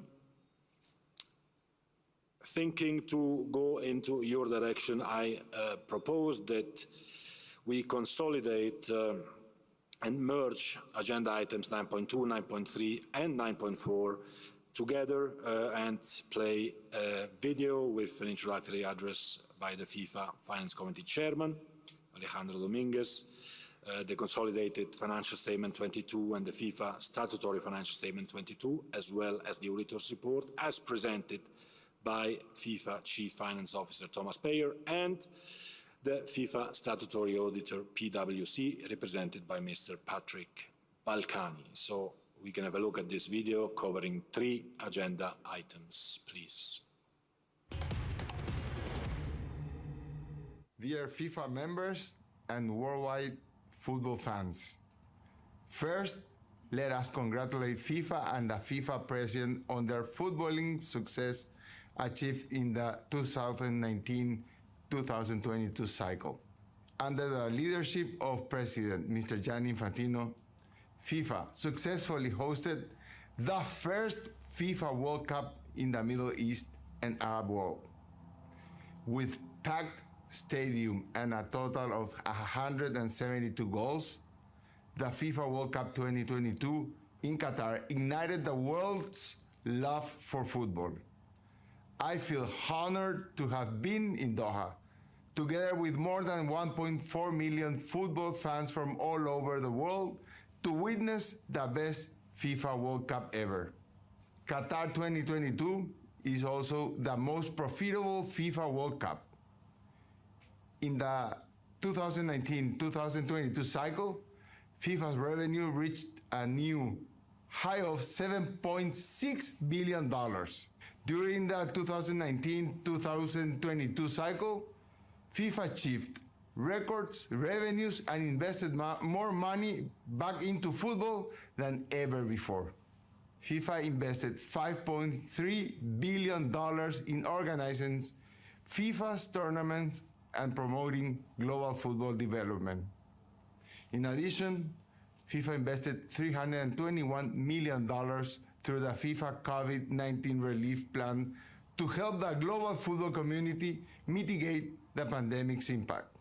At the end of 2022, FIFA's reserve had also reached an unprecedented high of $4 billion, 45% higher than the amount at the end of the 2015-2018 cycle. As chairman of the FIFA Finance Committee, I am very confident to report here that FIFA's financial position is healthy, robust, and sustainable, with sufficient cash and reserves for worldwide football development in the 2023-2026 cycle. In the 2023-2026 cycle budget, FIFA will increase Forward 3.0 fund by a significant 29%, amounting to $2.25 billion. On top of it, FIFA will dedicate $660 million to the Football Development Fund to support FIFA's member association and confederation in football development. We look ahead to 2023, a year with which FIFA will organize the FIFA Women's World Cup in Australia and New Zealand. Let us work together to give the world a fantastic FIFA Women's World Cup. Thank you all. Dear President, dear members of the FIFA Council, dear Congress delegates, it's my honor today to present FIFA's consolidated financial statements for 2020.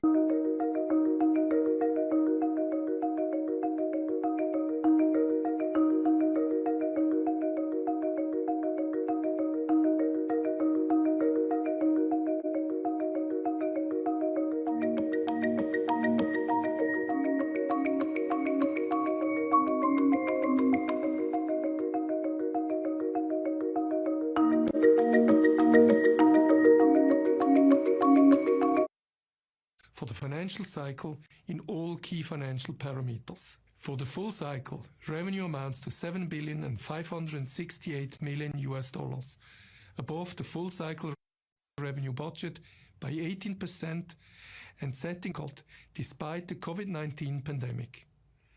The largest share come from the sale of television broadcasting rights, accounting for 45% of the full cycle revenue, followed by marketing rights at 24%, 13% by hospitality and ticketing, and by licensing rights. 8% is from other revenue and income. All 5 revenue categories exceeded their budget targets, and all categories set new record levels. Revenue in 2022 totaled $5,760 million, another record figure that exceeded the 2018 amount by 24%. FIFA's expenses and investments for the full cycle amounted to $6,302 million. Investments into football activities reached a new record with almost $5.3 billion. This is $186 million higher than budgeted. This higher amount is thanks to the new talent development scheme, which was approved by the FIFA Council in December of last year. For the year 2022, FIFA expenses amount $1,404 million, of which 59% was dedicated to organize and stage the FIFA World Cup Qatar and other FIFA events. Investments in development and education programs totaled $1,030 million, including $605 million for 2.0. Since the global pandemic delayed the use of funds and FIFA's member associations were unable to use the entire Forward 2.0 entitlements, FIFA reserved all outstanding entitlements for future use. The net result for 2022 reached $368 million, offsetting the structural negative results in the first 3 years of the cycle, resulting in a net result of $1,187 million at the end of the full cycle 2019 to 2022, well above the budget. The balance sheet as at 31st December 2022 is a reflection of FIFA's solid financial situation at the end of the cycle. FIFA's balance sheet continued to be strong, with total assets of $6,196 million, of which 5% were in the form of cash, cash equivalents, and financial assets.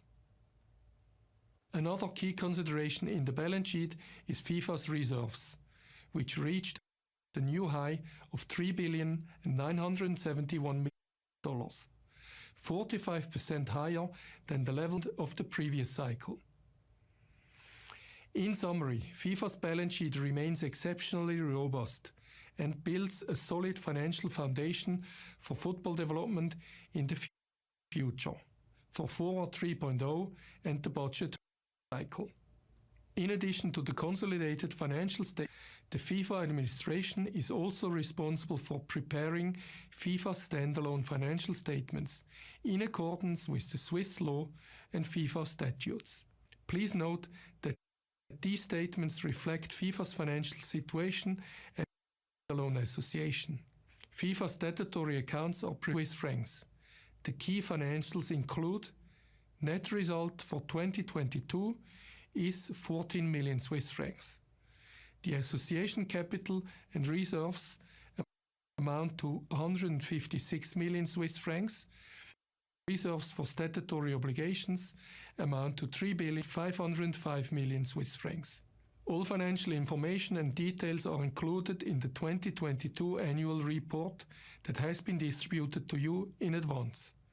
The FIFA Council, the Governance, Audit and Compliance Committee, Finance Committee have reviewed and approved the consolidated statements for 2022 and the statutory financial statements for 2022 and recommend that the FIFA Congress approve them. Furthermore, the FIFA financial statements for 2022 have been audited by FIFA's auditor. It's my pleasure now to Mr. Balkani from PwC.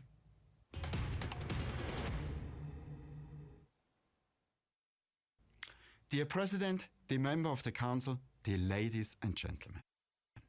I'm pleased to present today the results of our audit on behalf of PricewaterhouseCoopers Limited, Switzerland. As Thomas Payer explained before, we audited two different sets of financial statements. On the one hand, the consolidated financial statements, and on the other hand, the statutory financial statements of FIFA. I would like with the results of the audit of the FIFA's consolidated financial statements.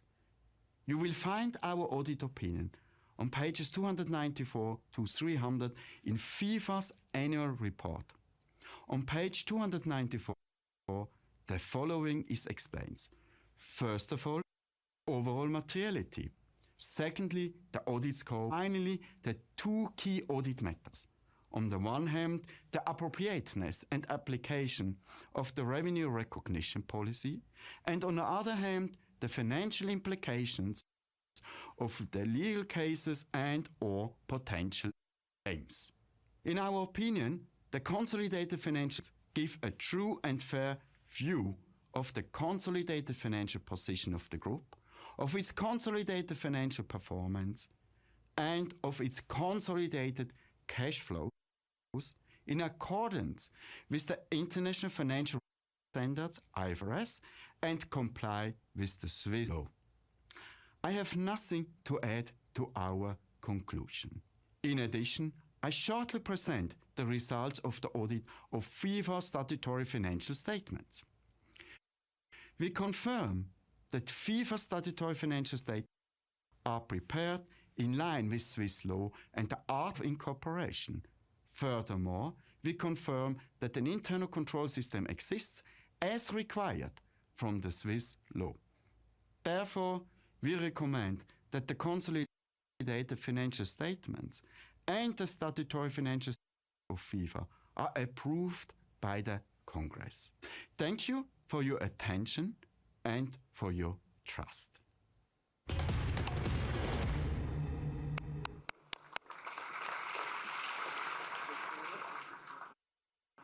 Thank you very much. Are there any questions to Mr. Dominguez, to Mr. Balkani? This is not the case, so we can move directly to agenda item 9.5, report from the FIFA governance, audit and compliance. And also here we have a short video by the chairman, Judge Mudgal. Please, let's have a look at the video. Mr. President, Madam Secretary General, members of the FIFA Council and delegates to the Congress, it is my pleasure to share the achievements of FIFA in the year 2022. FIFA continued to uphold and enforce the highest standards of governance and compliance in all areas of its operations, despite the challenges posed by the global pandemic. FIFA was able to initiate a series of projects that resulted in great success. FIFA provided its support to member associations with a financial boost of $1.5 billion through grants and loans, while many member associations were facing pandemic-induced hardships. The whole initiative is overseen by COVID-19 Relief Plan Steering Committee at both member associations and confederation levels. I'm also pleased to announce that the first World Football Remission Fund project was successfully launched in 2022. The distribution of these funds and the operation of the project are carefully overseen by the World Football Remission Fund Board and closely monitored by the Governance, Audit and Compliance Committee of FIFA. FIFA's commitment to governance and compliance is unwavering. The Governance, Audit and Compliance Committee continued its focus on key areas such as human rights, sustainability, audit and compliance. The Audit and Compliance Working Group monitored the distribution of FIFA forward funds to ensure reviews. The Review Committee and Compensation Subcommittee carried out their tasks with transparency and impartiality. In FIFA's annual report, there is a dedicated section, the annual compensation paid to key members of FIFA senior management, the chairpersons of the committees, and members of the FIFA Council. I'm proud to say that FIFA was once again ranked in the top tier of international sporting federations for its governance standards, following a review by the Association of Summer Olympic Federations in 2022. As we look ahead to 2023, FIFA remains committed to transparency and accountability in governance, audit, and compliance, taking into consideration the lessons learned in the 2022 World Cup in Qatar, is positioned for continued success in these areas. Thank you.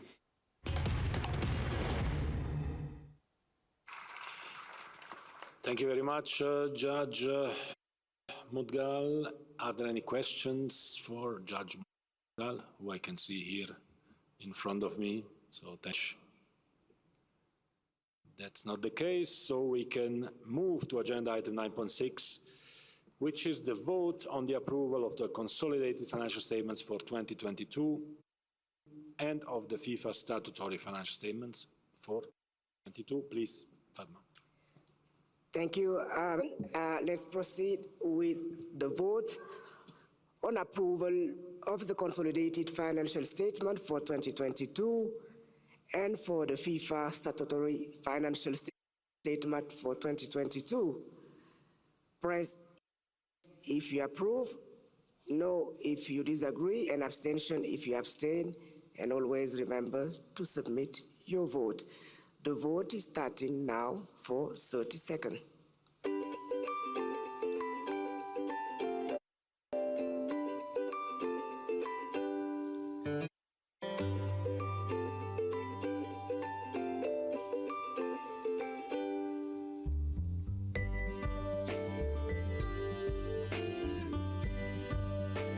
Ten more seconds to go before the vote is closed. Please submit vote. vote closed, and let's look at the result.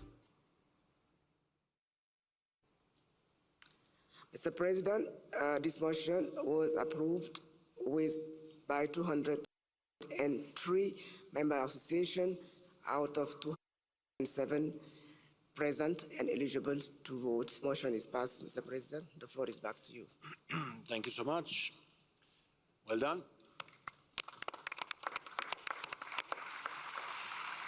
So we can move to agenda item 9.7, which is the cycle budget for 22-26, the 4-year cycle, as well as the detailed budget for 24. Also here we have a short video that we can show you, and that will show you the figures, who are all here as well. Ladies and gentlemen, in accordance with the FIFA statutes, the FIFA administration prepared the 23-26 budget and the 24 annual budget. The budget for the full cycle has been prepared on the basis of the international match calendar valid at the time of the budget preparation in early December 22 and with FIFA's strategic vision, making football global. The revenue budget for the full cycle is $11 billion. Compared to the previous cycle, it represents an increase of $3.4 billion, or 45%. The growth is primarily reflected in 3 revenue categories. The biggest growth in hospitality and ticket sales. Hospitality and ticket sales are expected to reach $3.1 billion. This is an increase of more than $2 billion and is driven by the extension from 32 to 48 teams, large capacity stadiums in the USA, Canada, and because FIFA will adopt a new operating model for hospitality, whereby FIFA will sell the hospitality packages directly to our fans worldwide, compared to selling the hospitality rights to a dedicated company as in previous World Cups. The broadcasting rights amount to $4.2 billion, nearly $1 billion higher than the level of the previous cycle, mainly due to the North American time zones offering favorable coverage across the globe for the FIFA World Cup 26, plus an expanded match schedule. End of 2022, 43% of the budget for television broadcasting rights had already been contracted. Sales from marketing rights are expected to grow to $2.7 billion, of which 21% already been contracted by the end of 2022. The budget for the 23 to 26 cycle has been established in line with FIFA statutes to show a balanced result. That is to have a result before taxes and financial result in the amount of $100 million. Expenses and investments are budgeted at $10 billion. First of all, as you can see on the chart, 89% of the budget will be invested in football activities, which are therefore expected to grow over proportionally by 84% compared to the previous and will reach a new high. Administrative activities are growing with 15%, well below the increase in revenue. As you can see on the chart, the main increases come from development and education and from competition and events. Let me go into this in details. FIFA continues to increase its investment forward program. The new Forward 3.0 program has a total investment budget of $2.25 billion, $504 million more direct investments than the Forward 2.0. On top of the increased FIFA Forward funds, FIFA will dedicate $660 million to a newly created Football Development Fund to support FIFA's member associations and confederations in football development. The FIFA World Cup 2026 will be another investment, amounting to $3.83 billion, well over twice the amount as for the FIFA World Cup in Qatar. The FIFA World Cup 26 will be co-hosted by Mexico, Canada, and the United States of America. It will be the biggest and the first edition of the FIFA World Cup expanded to 48 teams and across 16 host cities. The budget reflects this extension, which you can see in the prize money, preparation money, and team services. All of this will have a direct to the participating teams. Expenses will increase as well in line with the extension. Furthermore, the new operating model for hospitality will result in higher costs as well, which, however, are more than compensated with higher revenue from hospitality sales. The detailed budget for 2024 is based on the 23 to 26 four-year budget. For 2024, the revenue budget amounts to 293 million, mainly coming from non-FIFA World Cup tournaments. The total expense budget for 24 is $1,189 million, of which 79% will be invested on football and 21% on administration. The result before taxes and financial result is budgeted at a negative $997 million. The negative in the first 3 years of the cycle will be cut by the FIFA World Cup year, so we expect a positive net result for the whole 23 to 26 cycle. The FIFA Council and the Finance Committee have reviewed and approved the budgets for 2024 and for the full cycle, and recommend that the FIFA Congress approve them. Thank you for your attention.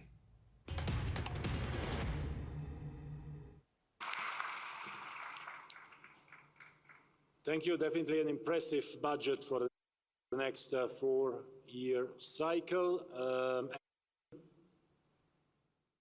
That is not the case. Then we can move to agenda item 9.8, the vote on the approval of the cycle budget for 23 to 26 and the detailed budget for 24. Fatma, please. Yes, President. The instruction is to vote on approval of the cycle budget for 2023-6 and the detailed budget for 2024. If you agree, press yes. If you disapprove, press no. And if you abstain, please press abstention. And always with the submit button. The e-voting is starting now, and you have 30 seconds to cast your vote.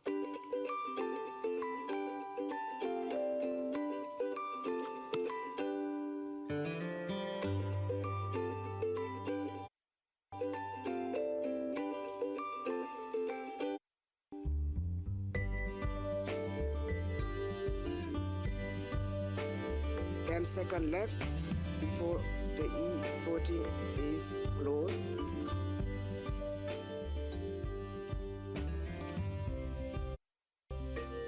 Electronic voting closed now. Got the result. Mr. President, very impressive. 206 member association out of 207 present and eligible to vote have approved the budget cycle 2023-2026 and budget for 2024. So this deserves a big round of applause. Back to you. Yes, so now we have to deliver. Now we have to deliver, huh? Okay, agenda item 9.9, the appointment of the auditors, 23 to 25 period. According to Article 28, paragraph 2p of the FIFA statutes, the Congress is responsible for the appointment of the auditors. And according to Article 62 of the FIFA statutes, the auditors shall be appointed for a period of 3 years. The mandate may be renewed. The FIFA Council have reviewed the proposals to reappoint PricewaterhouseCoopers AG as FIFA's statutory auditor for the 23 to 25 period and recommend to the Congress to approve this proposal. So for the vote, I hand over again to the Secretary, please. Thank you, President. Instruction reads as follows. Delegates are invited to vote on approval of the appointment of PricewaterhouseCoopers AG as the FIFA for the cycle 2023-25, 3 years. If you agree with the recommendation, press yes. If you disapprove, press no. And if you abstain, press abstention. And always remember to validate by pressing the sub. The e-voting is starting now, open for 30 seconds.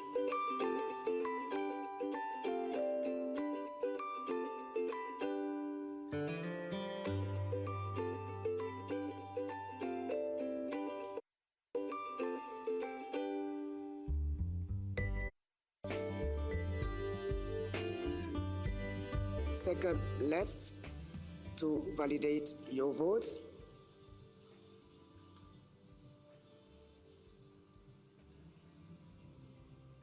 Vote is closed, and let's watch the result. Here again, President, the proposal to appoint PricewaterhouseCoopers AG as the FIFA auditor for the period 2023-2025 has been approved by almost all the member associations here present and eligible, with 206 out of 207 votes cast. This also concludes, Mr. President, the e-voting process. Back to you. Thank you very much. Congratulations to PwC for having been appointed as the auditors of FIFA. We can move now to agenda item number 10, discussion of proposals newly submitted by the member associations and the Council within the period stipulated in Article 28, paragraph 1 of the FIFA statutes. So with regard to the agenda item proposed for Norwegian Football Association, Michael Lamas, President of the Gibraltar Football Association and Chairperson of the FIFA Human Rights and Social Responsibility Subcommittee, who can unfortunately not be here with us today, has prepared a reply to this particular request, so we can launch the video. Thank you. Dear Mr. President, dear Madam Secretary General, friends from member associations around the world. My name is Michael Lamas. I am President of the Gibraltar Football Association and member of the FIFA Governance, Audit and Compliance Committee. Honor to speak to you today in my capacity as the chairperson of the Subcommittee on Human Rights and Social Responsibility. This subcommittee was formally constituted in the FIFA governance regulations last year, and prior to that operated as a working group since September 2021. Our mandate is to advise the FIFA Council on matters relating to human rights, safeguarding and child protection, sustainability and environment, and to prepare regular reports for the attention of the FIFA Council. The reason why the subcommittee was recently formalized within the institutional structures of FIFA is in relation of the growing importance and public interest in matters relating to human rights, and to further explore how FIFA and football can have a positive impact in this sphere. Ladies and gentlemen, I am sure you will agree with me that these are topics that ought to be at the core of who we are as an organization and a global sport.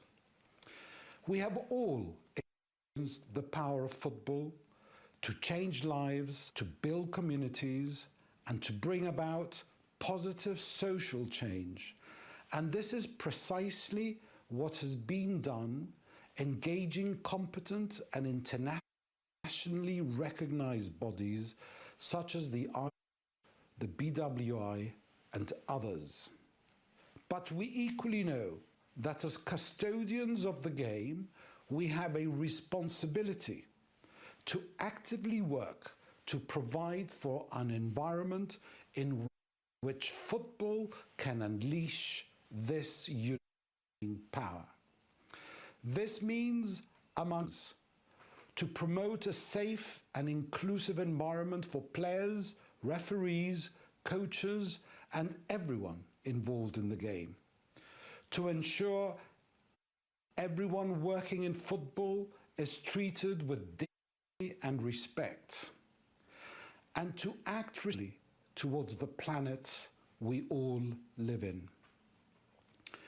Over the past years, our group has had regular, fruitful exchanges with members of the FIFA administration who are on these topics.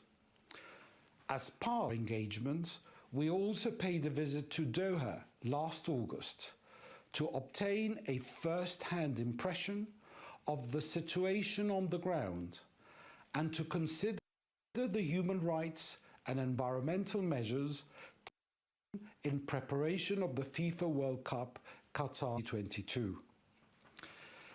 It was evident to all of us that considerable effort had gone into addressing these challenging topics in the context of the World Cup. And we also observed firsthand the tournament has served as a catalyst for an important change in the country. For example, we learned about the measures taken to build energy-efficient stadiums and the efforts made to reduce and compensate greenhouse gas emissions.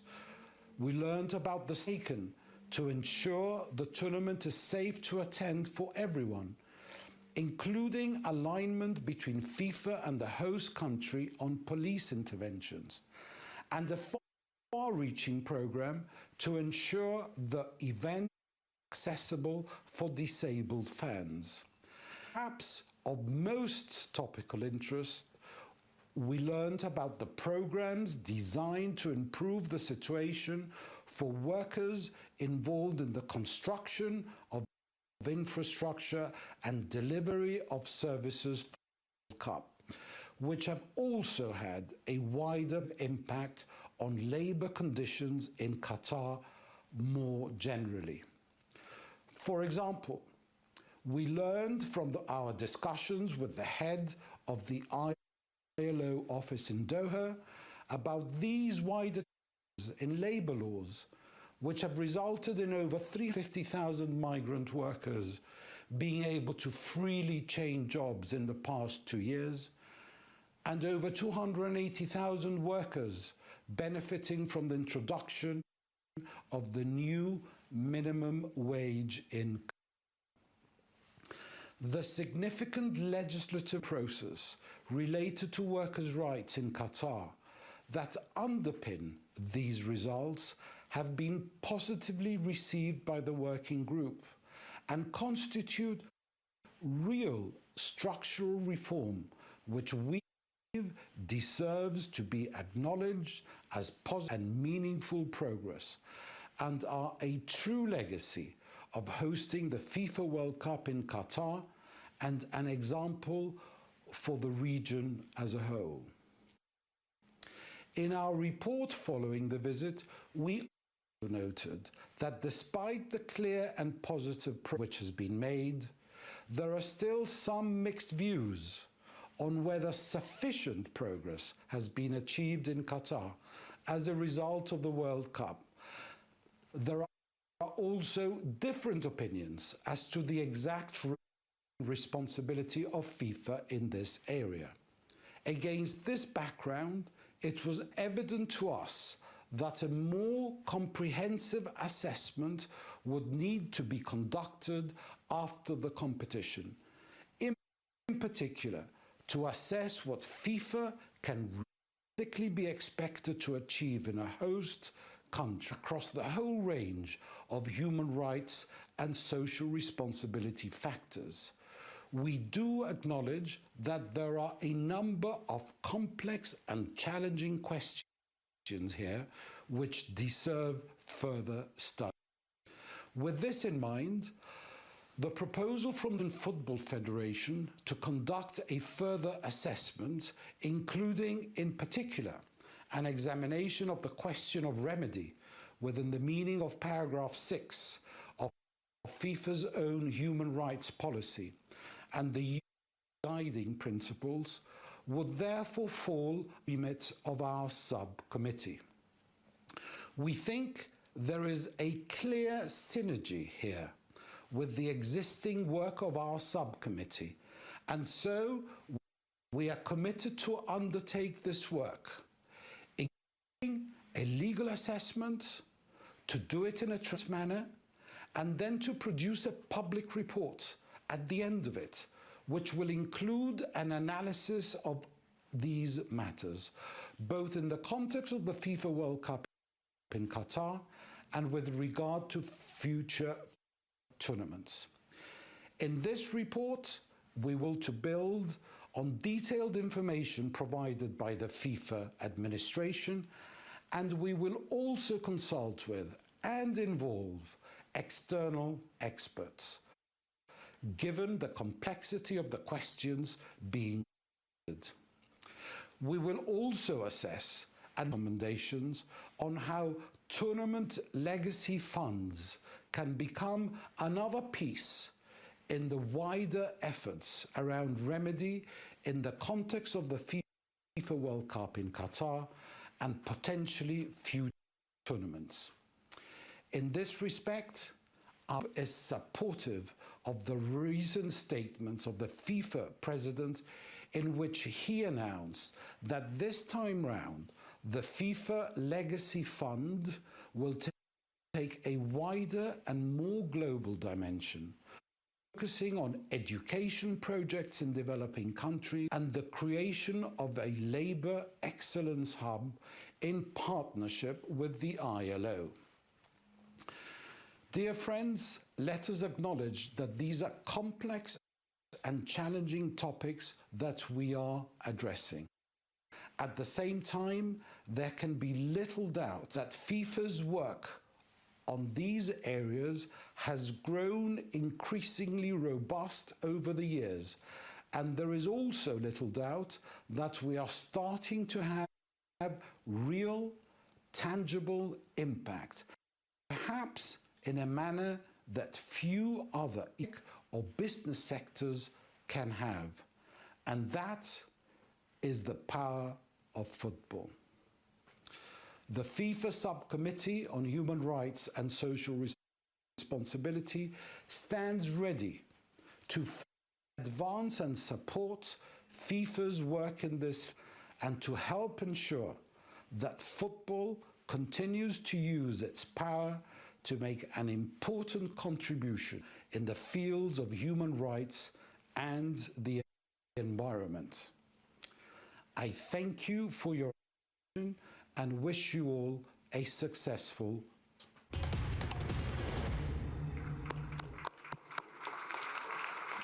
Well, many thanks to Michael Yamas for his very comprehensive report. Is there any question or comment? This is not the case, then we can move already to agenda item 11, the President's closing remarks. And whilst I walk over there, I think there is a little video that will be shown to you.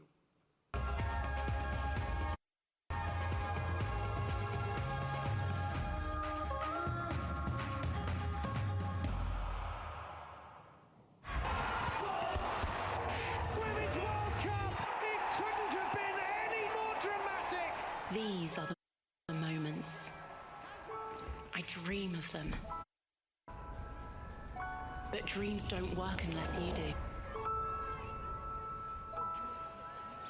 100%. every single time. This is where this There is that golden trophy. It's that reach for perfection and fighting that voice that I'll never get there. Never gonna be good enough. be done, impossible, they've said. But whoever listened to that? I'll get there. Face of the tournament. Not her. I'll get there.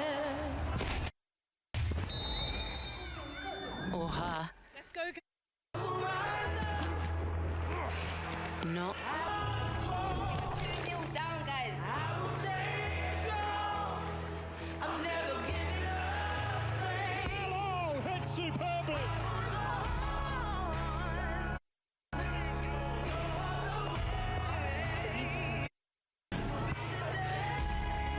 One more sprint. One more goal. One more time. It's one of the great goals of the World Cup. One dream.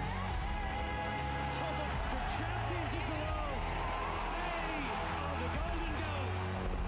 So that when my moment comes, I'll be ready.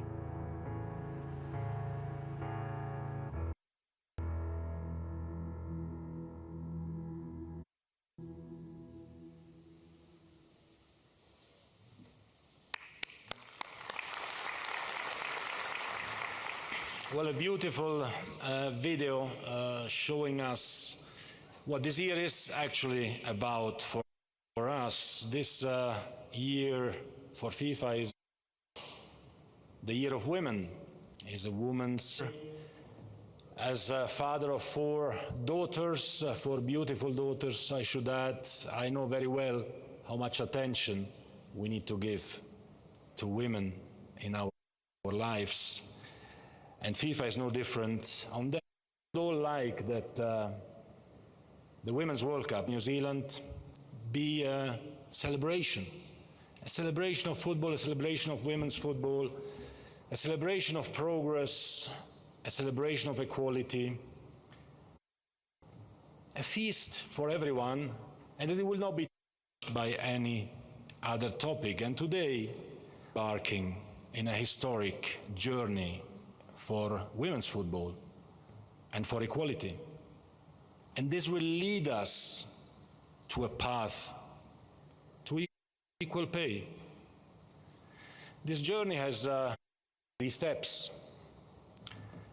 Step 1 and step 2 have already been taken by the FIFA Council.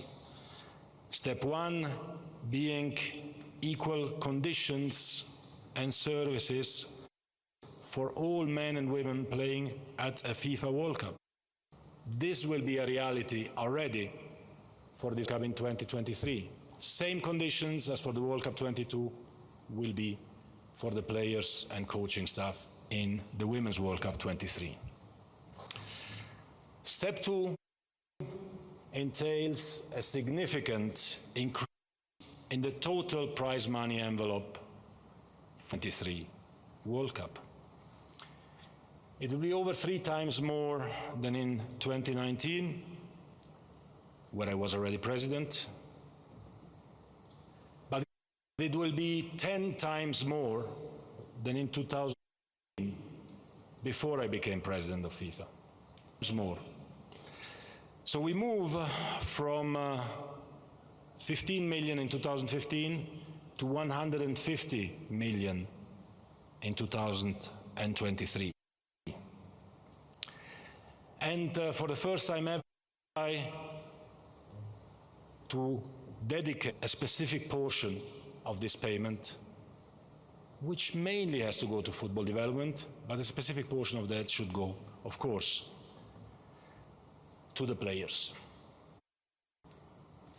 Now comes step 3, the most difficult, the most complicated step, the step that will take longer time. And this is backed by our new commercial strategy with the implementation of a dedicated marketing concept for the women's game and for the women's in particular. Our ambition would be, of course, to be able to have equality in payments for the 26 men's and 27 women's work. This is the objective that we set to ourselves. FIFA is stepping up with actions, not just with words, as you have seen, thanks to the decisions of the Council, of the increase already now in 23 on the prize money. Not just words, but action. We're stepping up, but unfortunately this is not the case of everyone across the industry. Broadcasters and sponsors, dear friends, have to do more in this respect. For FIFA, for the Confederation, member associations, for everyone, because it is size, this is a bit more difficult to act. FIFA is receiving between 10 and 100 times inferior offers for the Women's World Cup than for the Men's World Cup.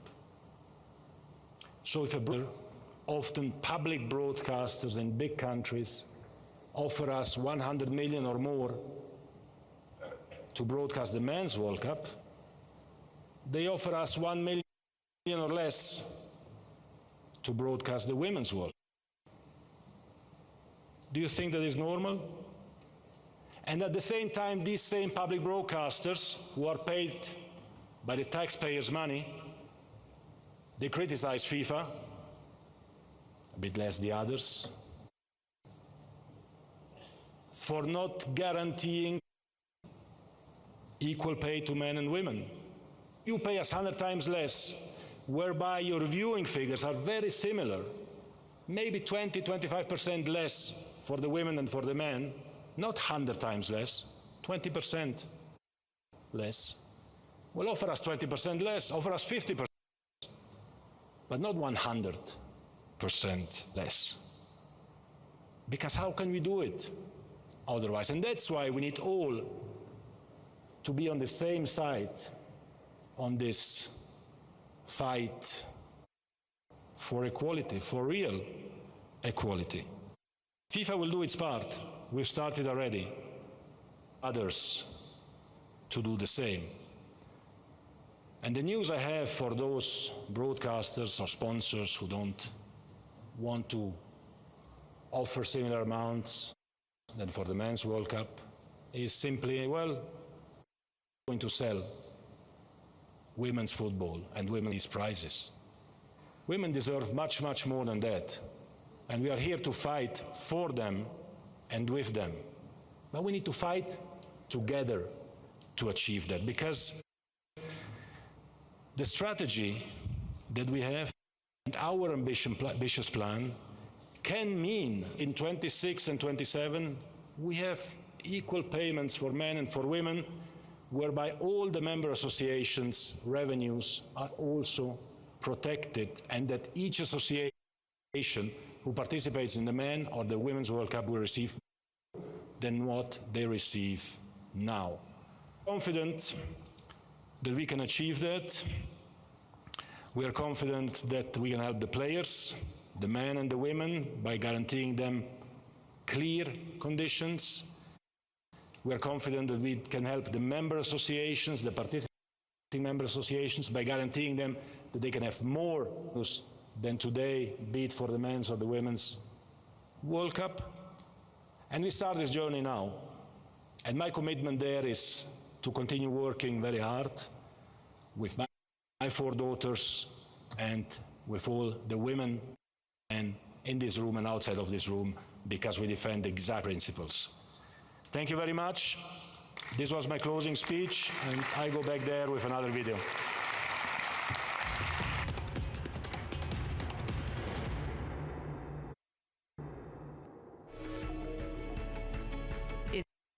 The team, it's about yourself being the best version of, and really focusing on the strong qualities of yourself within that team.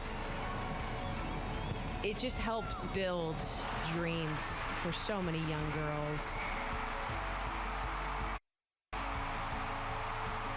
it's turned in for a second. Carly Lloyd again. I'm so excited for the FIFA Women's World Cup to come to New Zealand and Australia. My daughter is so excited. We're from New Zealand, but she's really keen to get over to Australia and see some games. So just the opportunity just to see this with our sisters is fantastic. This is a global sport and it can take women and girls anywhere. This game, this beautiful game, can inspire, it can lead, and it can be full of enjoyment for everyone. 我觉得对在场的球员来说，最希望能够看到自己的这个球员在自己的身边，近距离的为他们加油呐喊，对他们来说。 Your fans there supporting you. That's the most important encouragement for all the players to see your fans are there with you, to be there and witness this amazing moment.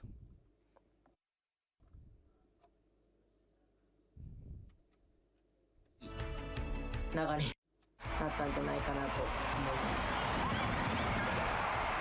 はい、そうですね。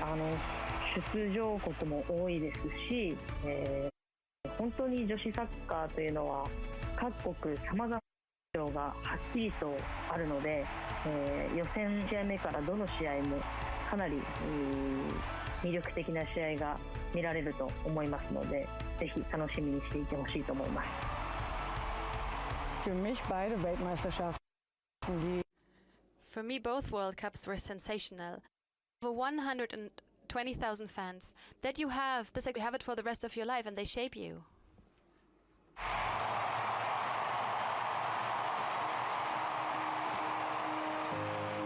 I think it'll be a fantastic tournament.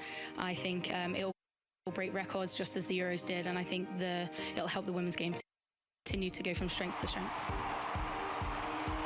When the women come to town for 30 days, whatever country the World Cup is hosted at, the women, they arrive in cities around the world and people take notice. The Women's World Cup is the single biggest women's sporting event on the bigger than it's ever been before, and it is now being shared across 2 confederations for the first time, and the first time in the Southern Hemisphere. So what an outstanding opportunity for this part of the world, or the Australian part of the world, and New Zealand part of the world, to be put on the global stage. Visitors in internationally, but more importantly, to give the young boys of both countries the chance to see the best players in the world on the paddock having a crack at each other for that beautiful trophy. It's just amazing to see, and I'm super excited. I can't express enough that this is going to be the biggest and best one.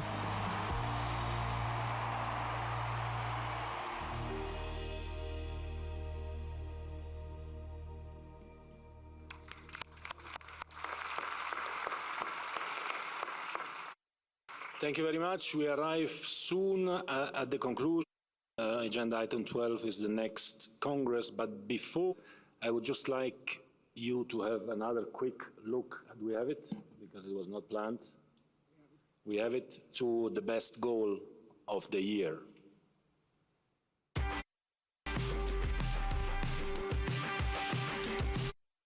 When you're waiting on temptation and all things are packed, you're waiting for the moment when you know you're never coming back again.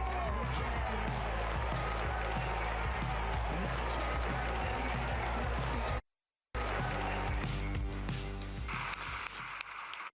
the Ladies and gentlemen, Marcin Oleski is here. Can I come on stage? Can you come on stage?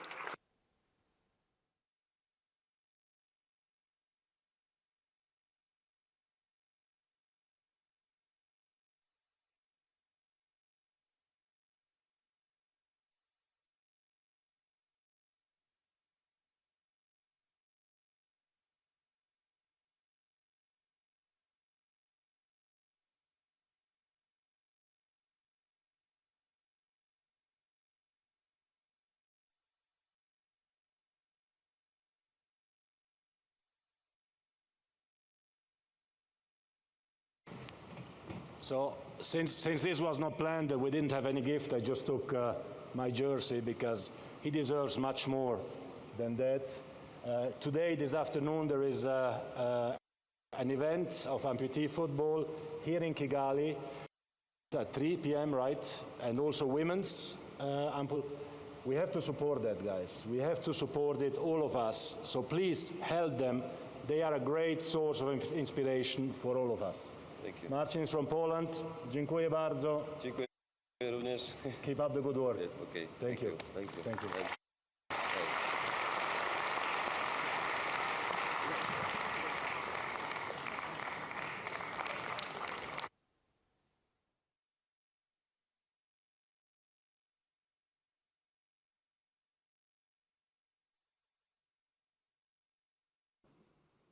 Okay, so agenda item 12 then.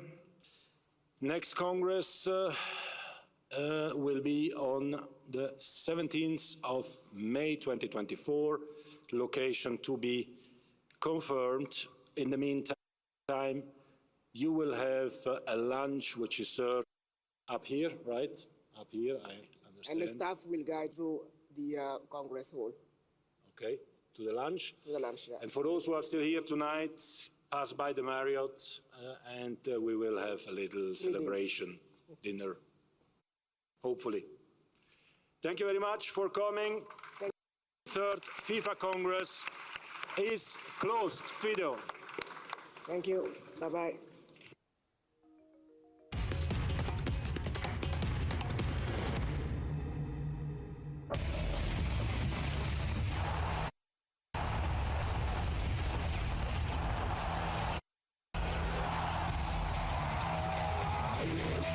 Football unites the world. It's Haaland again! Oh, his ninth goal! Wheel to the left moves, it's a ripper! Goodbye. Valencia! 5, Real Madrid champions once again. Upstairs Vinicius! He does score! And Germany make history!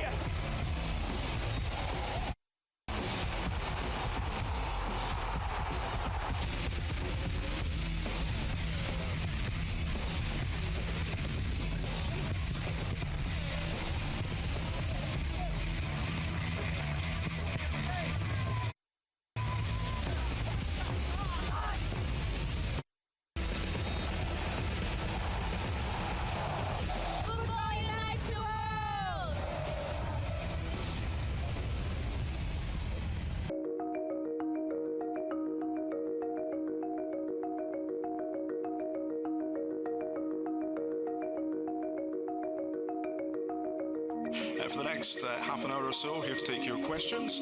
Translations on your headsets, channel 1 for English, 2 for French, 3 for Spanish, and 4 for German.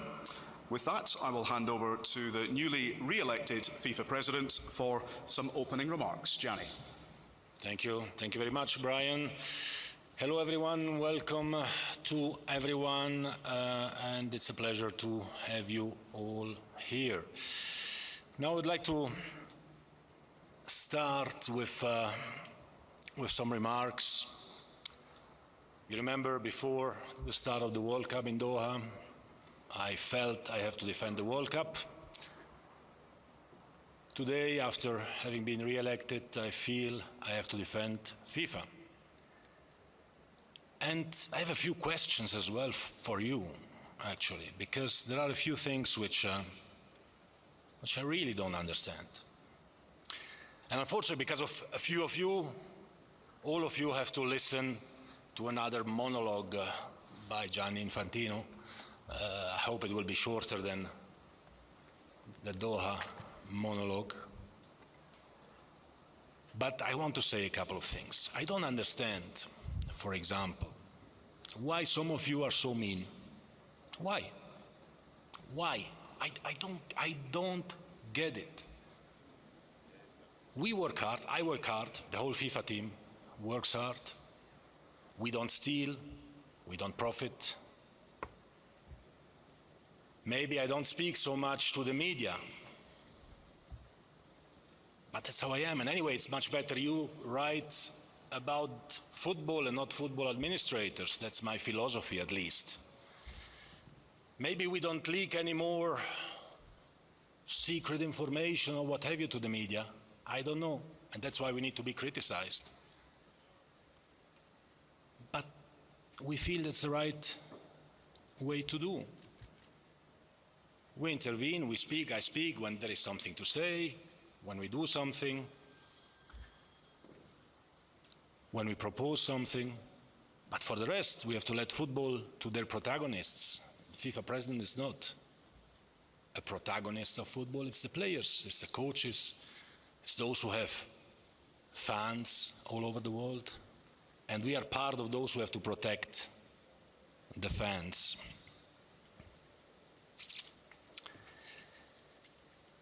And the other thing I don't understand, and I'm asking you why, whenever some of you write about FIFA or speak about FIFA, you say that it's only about money, that FIFA is rich, that when we propose a new competition, it's just a money-making exercise. And I can tell you that FIFA is about football and not about money. We need the money. Obviously, we need the money to make football grow and live all over the world. But I want to give you just an example for that, because it's a bit tiring. It is a bit tiring. The Premier League, the English Premier League, which is the most successful competition in the world, I think we all agree, and I congratulate them for that, generates in 1 year what FIFA generates in 4 years. Okay? In 1 year, the Premier League generates what we generate in 4 years. So the Premier League is 4 times richer than FIFA. But there is 1 or 2 substantial differences. The first one is that the 24, 25 billion that the Premier League generates in 4 years are distributed essentially to 20 English clubs and a little bit to some solidarity projects. But the big part of 24 billion in 4 years goes to 20 clubs in England. Again, congratulations, well done. I praise them. When FIFA does 1/4 of that, 7 billion, this money doesn't go to 20 English clubs or 20 German clubs or 20 Swiss clubs. This money goes to 211 countries all over the world. From Ethiopia to Nepal to Bolivia to wherever you want. 211 countries all over the world. That's why we need the money. And today, compared to the past, everything is clear. Every dollar is accounted for. You can look at our annual reports. Everything is accounted for. In the past, the 250,000 that the federations were receiving, only 10% of them were audited, and maybe even not. Today, 100% is audited by external auditors. And when you speak about new competitions or about new formats, again, this is FIFA, it's always add, the calendar is already full, and it's adding and adding and adding. What are we adding? We were the only organization in the world who during COVID has suppressed a competition. The Confederations Cup or the new Club World Cup, whichever you prefer, in 21, did not take place.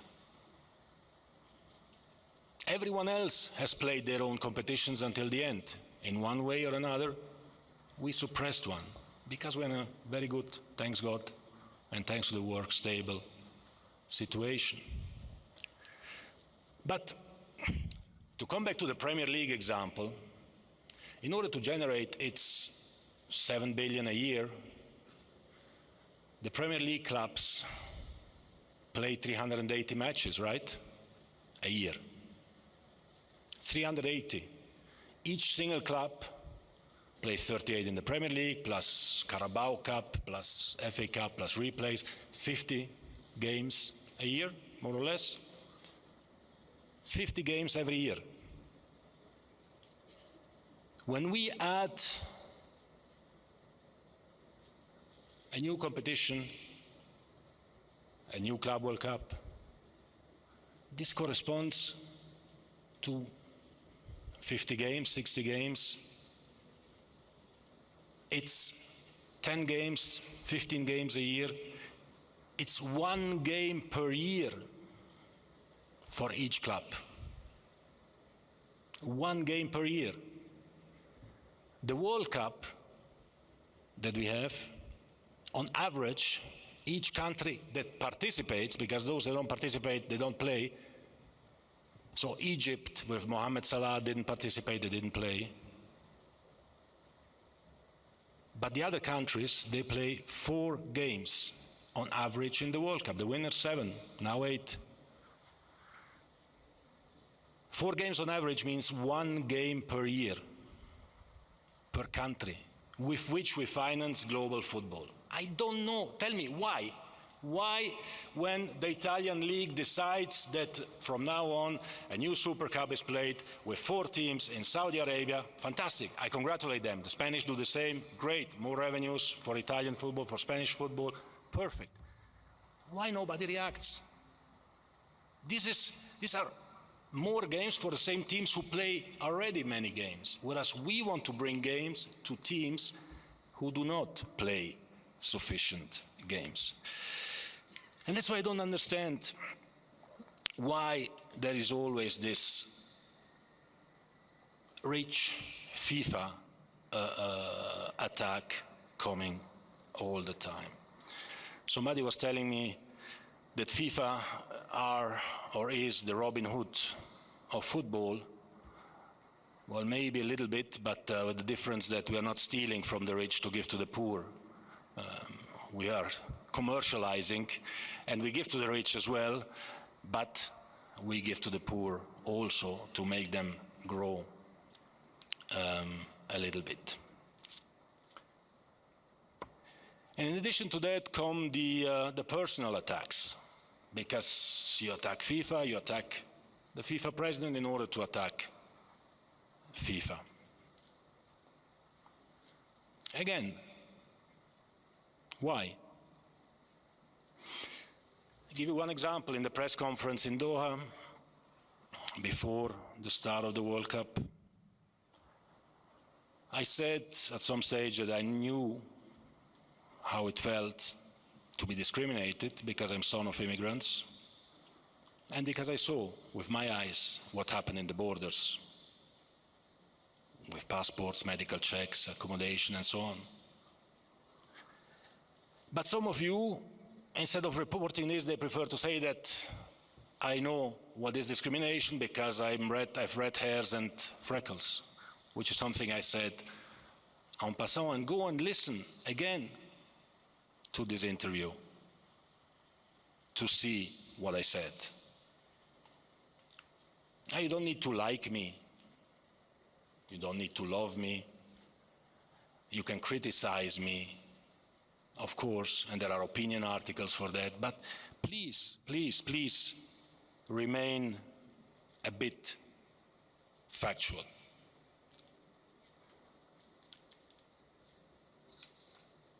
Why, for example, some of you always give space to people who, just for the sake of having free publicity, criticize FIFA or the FIFA president?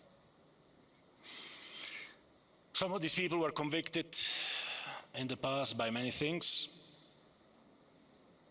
I think we have been working hard to show that FIFA is on track. And again, I don't understand this animosity, because this goes then as well with this critics which comes up every now and then of some sort of corruption. And when we speak about corruption, that's always a very serious allegation, right? And when the Department of Justice of the United States of America decides to give back to the new FIFA over $200 million US, I guess they probably check what they do before they do it. Because normally Swiss organizations or others in Europe, they tend to pay, and not millions, but billions of dollars to the Department of Justice. So why is this not highlighted? That's my feeling. Maybe I'm wrong, but I have this feeling, and that's why I need to say it. I spent my life working hard to get where I am, with all my team. We're sitting here, which I'm proud of.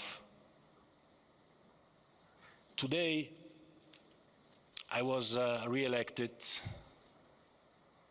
after having received more than 200 letters of endorsement. I was re-elected with a standing ovation. So an overwhelming majority has the feeling that I'm doing a pretty good job, including in Europe.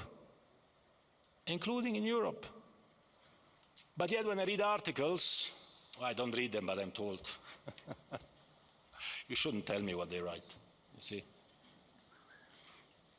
When I read articles, the best I can read is, well, he has some support by some poor countries in some poor continents, with the names of some countries. So besides being racist, these kind of remarks, they are factually wrong. And I think a journalist has a duty to be impartial and correct, because the readers believe what they read. And again, most of you, I'm sure, are doing that.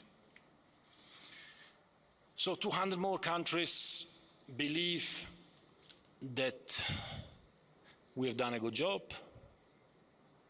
in the last 4 years and before.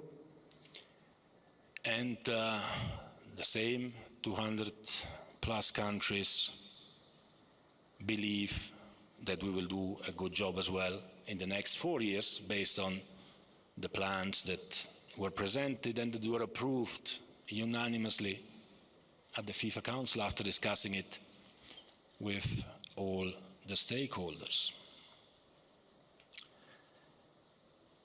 And again, today or this year, we will have the Women's World Cup. We were discussing this recently, internally, and this Women's World Cup should be a celebration of women's football. Has to be. And yet it's more some of the negativity which comes always out. So why is that? Why can we not try a little bit to focus on some of the positive messages? We are here in Rwanda, we are here in Africa, in a place which is very inspirational. And we want to focus on what is positive, and I think with what I said at the end about the increased prize money, about the objective of going to equal pay, and unfortunately I have the bad habit, as most of you know, to do what I say, so we will have to get there, but we'll have to discuss it before with everyone. This should deserve, I believe, some positive feedback, because these are concrete facts. I think I'm going to stop here and I'll let you ask questions. It was not so long. Thank you for having listened to me.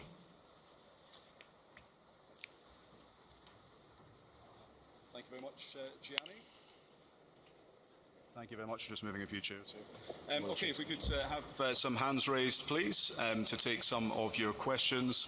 Again, the translation's provided on channels 1 to 4. One of our colleagues will bring the microphones across. If we go, please, to front row near the right, please. Front row near the right. Lady near the right, yes. Thank you.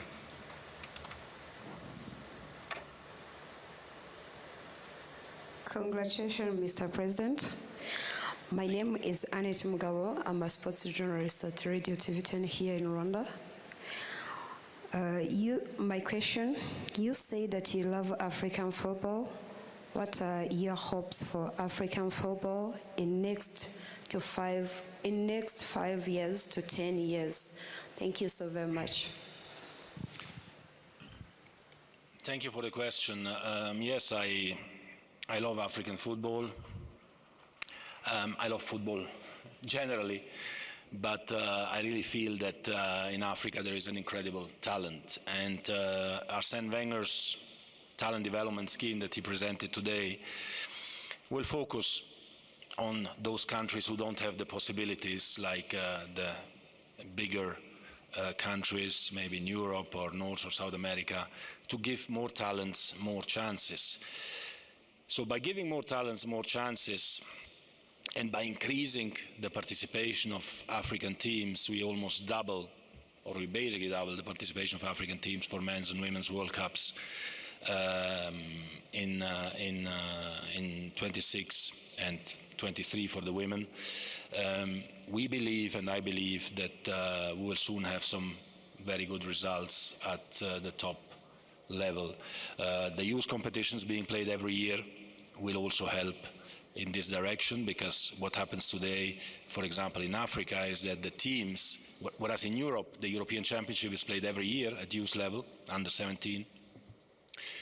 In Africa, because the World Cup is only every 2 years, the associations, they tend to train the players only shortly before they have the qualification for the World Cup. And if they are out, they don't train anymore until 2 years later, and you lose a whole generation. So this, with the forward program investment in Africa of around $500 million in the next 4 years, will definitely have an impact for African football. And we had already Morocco in the semi-final of the last World Cup. So let's see when Africa will be world champion. Thank you for your question. We'll go to this side now, and front row again. Front left, please.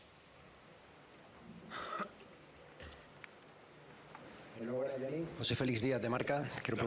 José Félix Díaz, Marca. Are you worried about the tense environment at national team level rather than club level, and the fact that some clubs doubt about your system or methodology? Yes, obviously, as FIFA president, we pay very close attention to everything that takes place at national team level or club competitions. Whenever we hear negative criticism, obviously, that's worrying for us. The clubs, especially the big clubs, contribute a lot towards the development of football, not just in their own city or country, but worldwide. Therefore, we want for everything to go well. Then at the end of the day, we're all human beings. We can all make mistakes. That will be analyzed. For instance, in Spain, we know what happened, and we need to see what kind of solution we can find.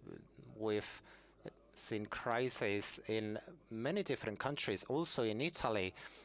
There are some clubs involved. This is not positive for football, and I believe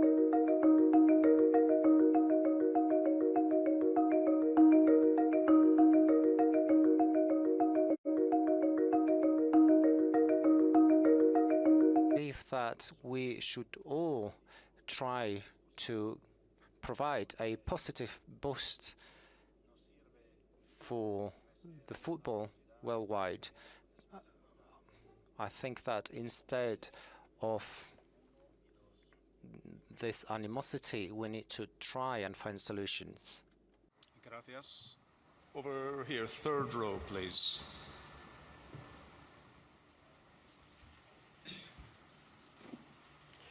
Thank you.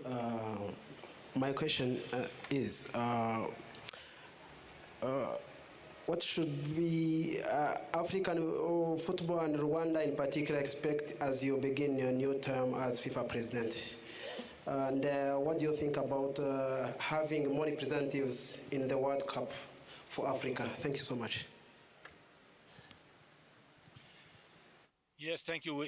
We have already taken this decision, and we moved from 5 to 9.5 representatives from Africa in the World Cup as of 2026.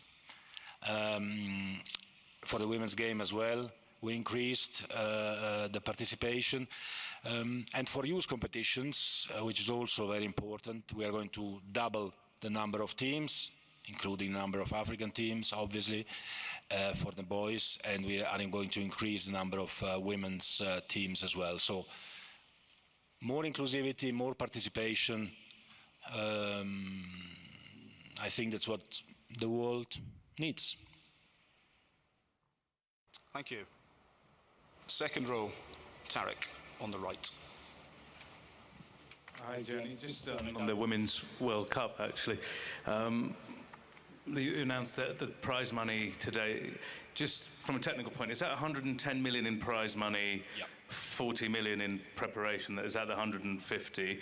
And also, do you anticipate all of that money going to the players that are playing in the tournament, or would you like to see that money go into the game? And on the same topic, on the Women's World Cup, there's been a lot of controversy. The Australians and the New Zealanders have commented publicly about this Saudi Arabian, mooted Saudi Arabian tourism sponsorship. They don't want it. You might say nothing is signed, etc., but something is up. Even in the last few days, they seem to be quite upset. Do you want to clarify what's happened with that Saudi Arabian sponsorship? Thank you very much. Thank you very much. So the prize money itself will be 110, and then there is an amount for the preparation money, the cost and so on, and there is amount for the club program. Club protection, club benefit program, exactly. So 110, and then I don't remember, 30 and 10 or something like this, 31 and 11. It's 152, the precise number, but you will get it from our team.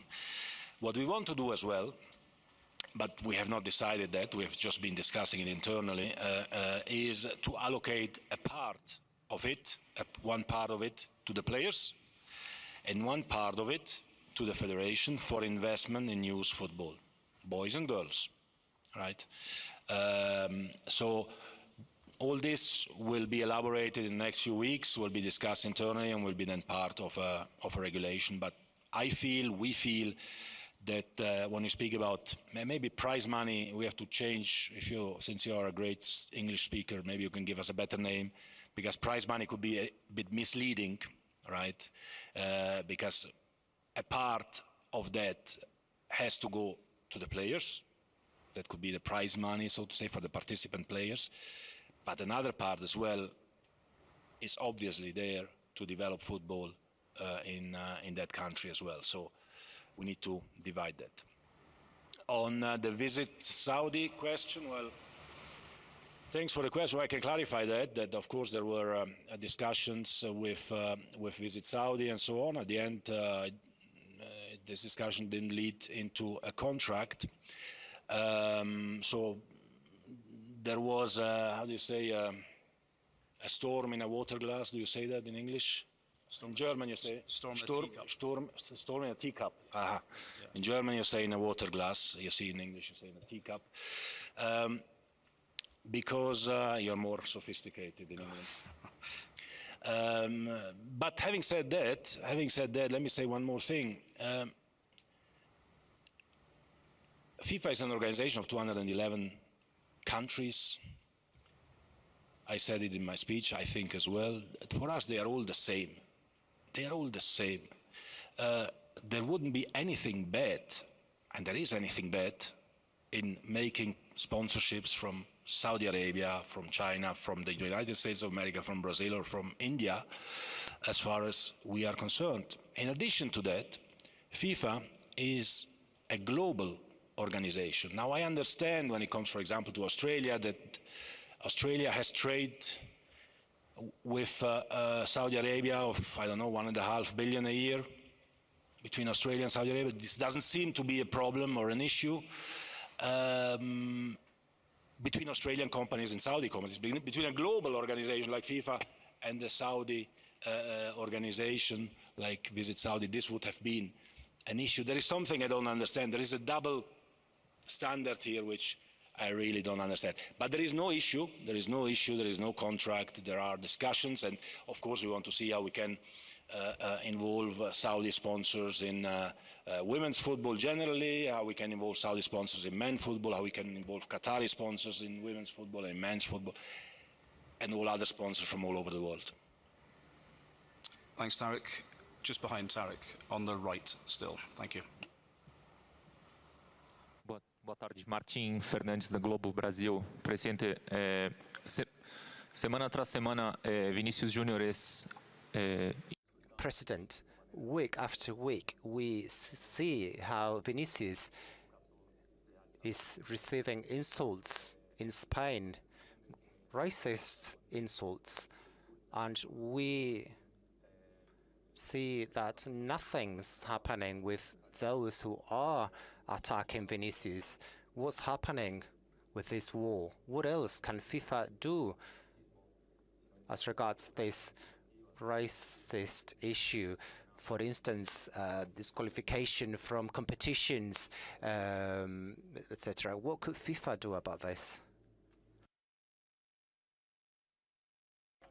Well, thank you very much for the question. First of all, I would like to show my greatest solidarity towards Vinicius and all of those players who are victims of racist attacks. It is evident that with the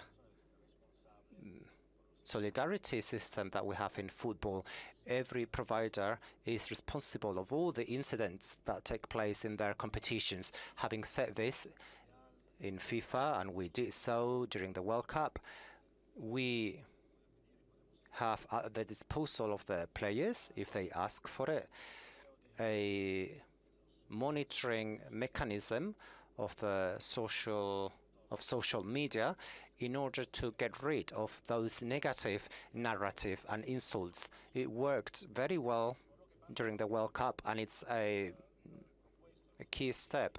As regards what happens on the pitch, there's something that we implemented in the FIFA competitions, that referees have not only the possibility but the obligation to stop the games if there are racist attacks. There is a 3-step process. You stop the match, you announce it. That's the first step. Secondly, the players leave the pitch and the speaker announces that if the attacks continue, the match will be suspended. Match restarts, and then if the attacks continue, the match will stop and the 3 points will go to the opponent. So these are the rules that should be implemented in every single country. Sometimes it's easier said than done, and the theory is easier than the practice. But I think that what we should work harder on is education, education and education. Thank you. Thank you. Go back to the front row. Just here. Thank you. Hello, Gianni. My name is Eric from Nairobi, Kenya. A couple of days ago, or the day before yesterday, you announced that the World Cup will be expanded, obviously, to 48 teams. But we've seen reports and articles around the world that we may have boring games featuring nations like North Macedonia, Mali in Africa, Jamaica, Iraq. What do you make of those comments and those reports? Not much. I believe that we'll have a great World Cup. I hope that Italy qualifies for once again in a World Cup, which is not such a bad team, and didn't qualify with 32, so maybe with 48 Italy will qualify. Otherwise we move to 64 or 128 until Italy goes in. But you know, the quality of the players today is really growing at many levels. Many top players, Mohamed Salah with Egypt, didn't make it to the World Cup. The Italian national team didn't make it. Sweden with Ibrahimovic didn't make it. Turkey has always a good team. They didn't make it. So there are good teams. Chile, South American good team. Colombia, top players everywhere in the biggest leagues didn't make it. So we have, I think, Algeria with Mahrez didn't make it.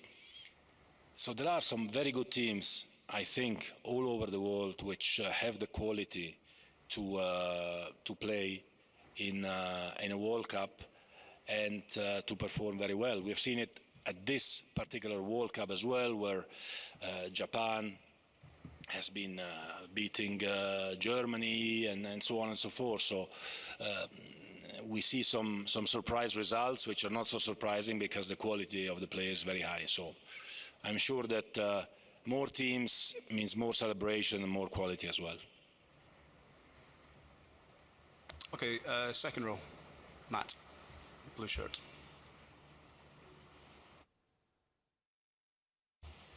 Thanks. Matt Slater from The Athletic. I've got an answer and a question. You asked a question. The criticism, I can't speak for everyone here, but the criticism I gave for your speech in Doha was not about your gag on red hair. It was about the implicit and explicit criticism you made of dozens of people in that room of the reporting that they had done over a decade on Qatar's labour rights rules. You said we were racist. Now, ironically, that's the word that the UN Special Rapporteur used, or uses, about the labour rights situation in Qatar. So that is what upset me and a great many people that I spoke to that day. They were deeply offended that you called us racists. So that's my answer. Now, I'd just like to ask a question then. I'd love to hear your response. Would you clarify, just so I don't misunderstand you again, what you meant by your comparison to your electoral campaign in 2016 and Rwanda's recovery from genocide? You appeared to make a direct comparison between your try again spirit and Rwanda's recovery from that appalling incident. Well, on the first thing, I think I called racists those who were qualifying fans who had a different skin color and were cheering for European teams as not real fans. That's when I used the word racist. And I stick to that. Because a fan of England, a fan of Germany, a fan of any team can be from anywhere in the world.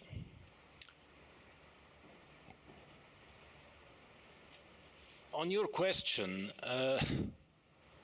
I find it really incredible that you can interpret what I say as making an association with one of the most terrible tragedies that happened in humanity in this country with anything that happened in my life. Anything. I don't know, have you been to the memorial? Go to the memorial. Go to the memorial. Go to the memorial. It's very inspiring. It's inspiring for everyone. I brought my children to the memorial. I understand it's your job. I understand it's your job, and I respect your job so much. Believe me, I respect it so much. But I would never make a comparison with a tragedy, between a tragedy and between my life. What I want to say is that this country is so inspiring. Sorry, I speak. It is so inspiring for so many people on what has been done that when we come with our little problems,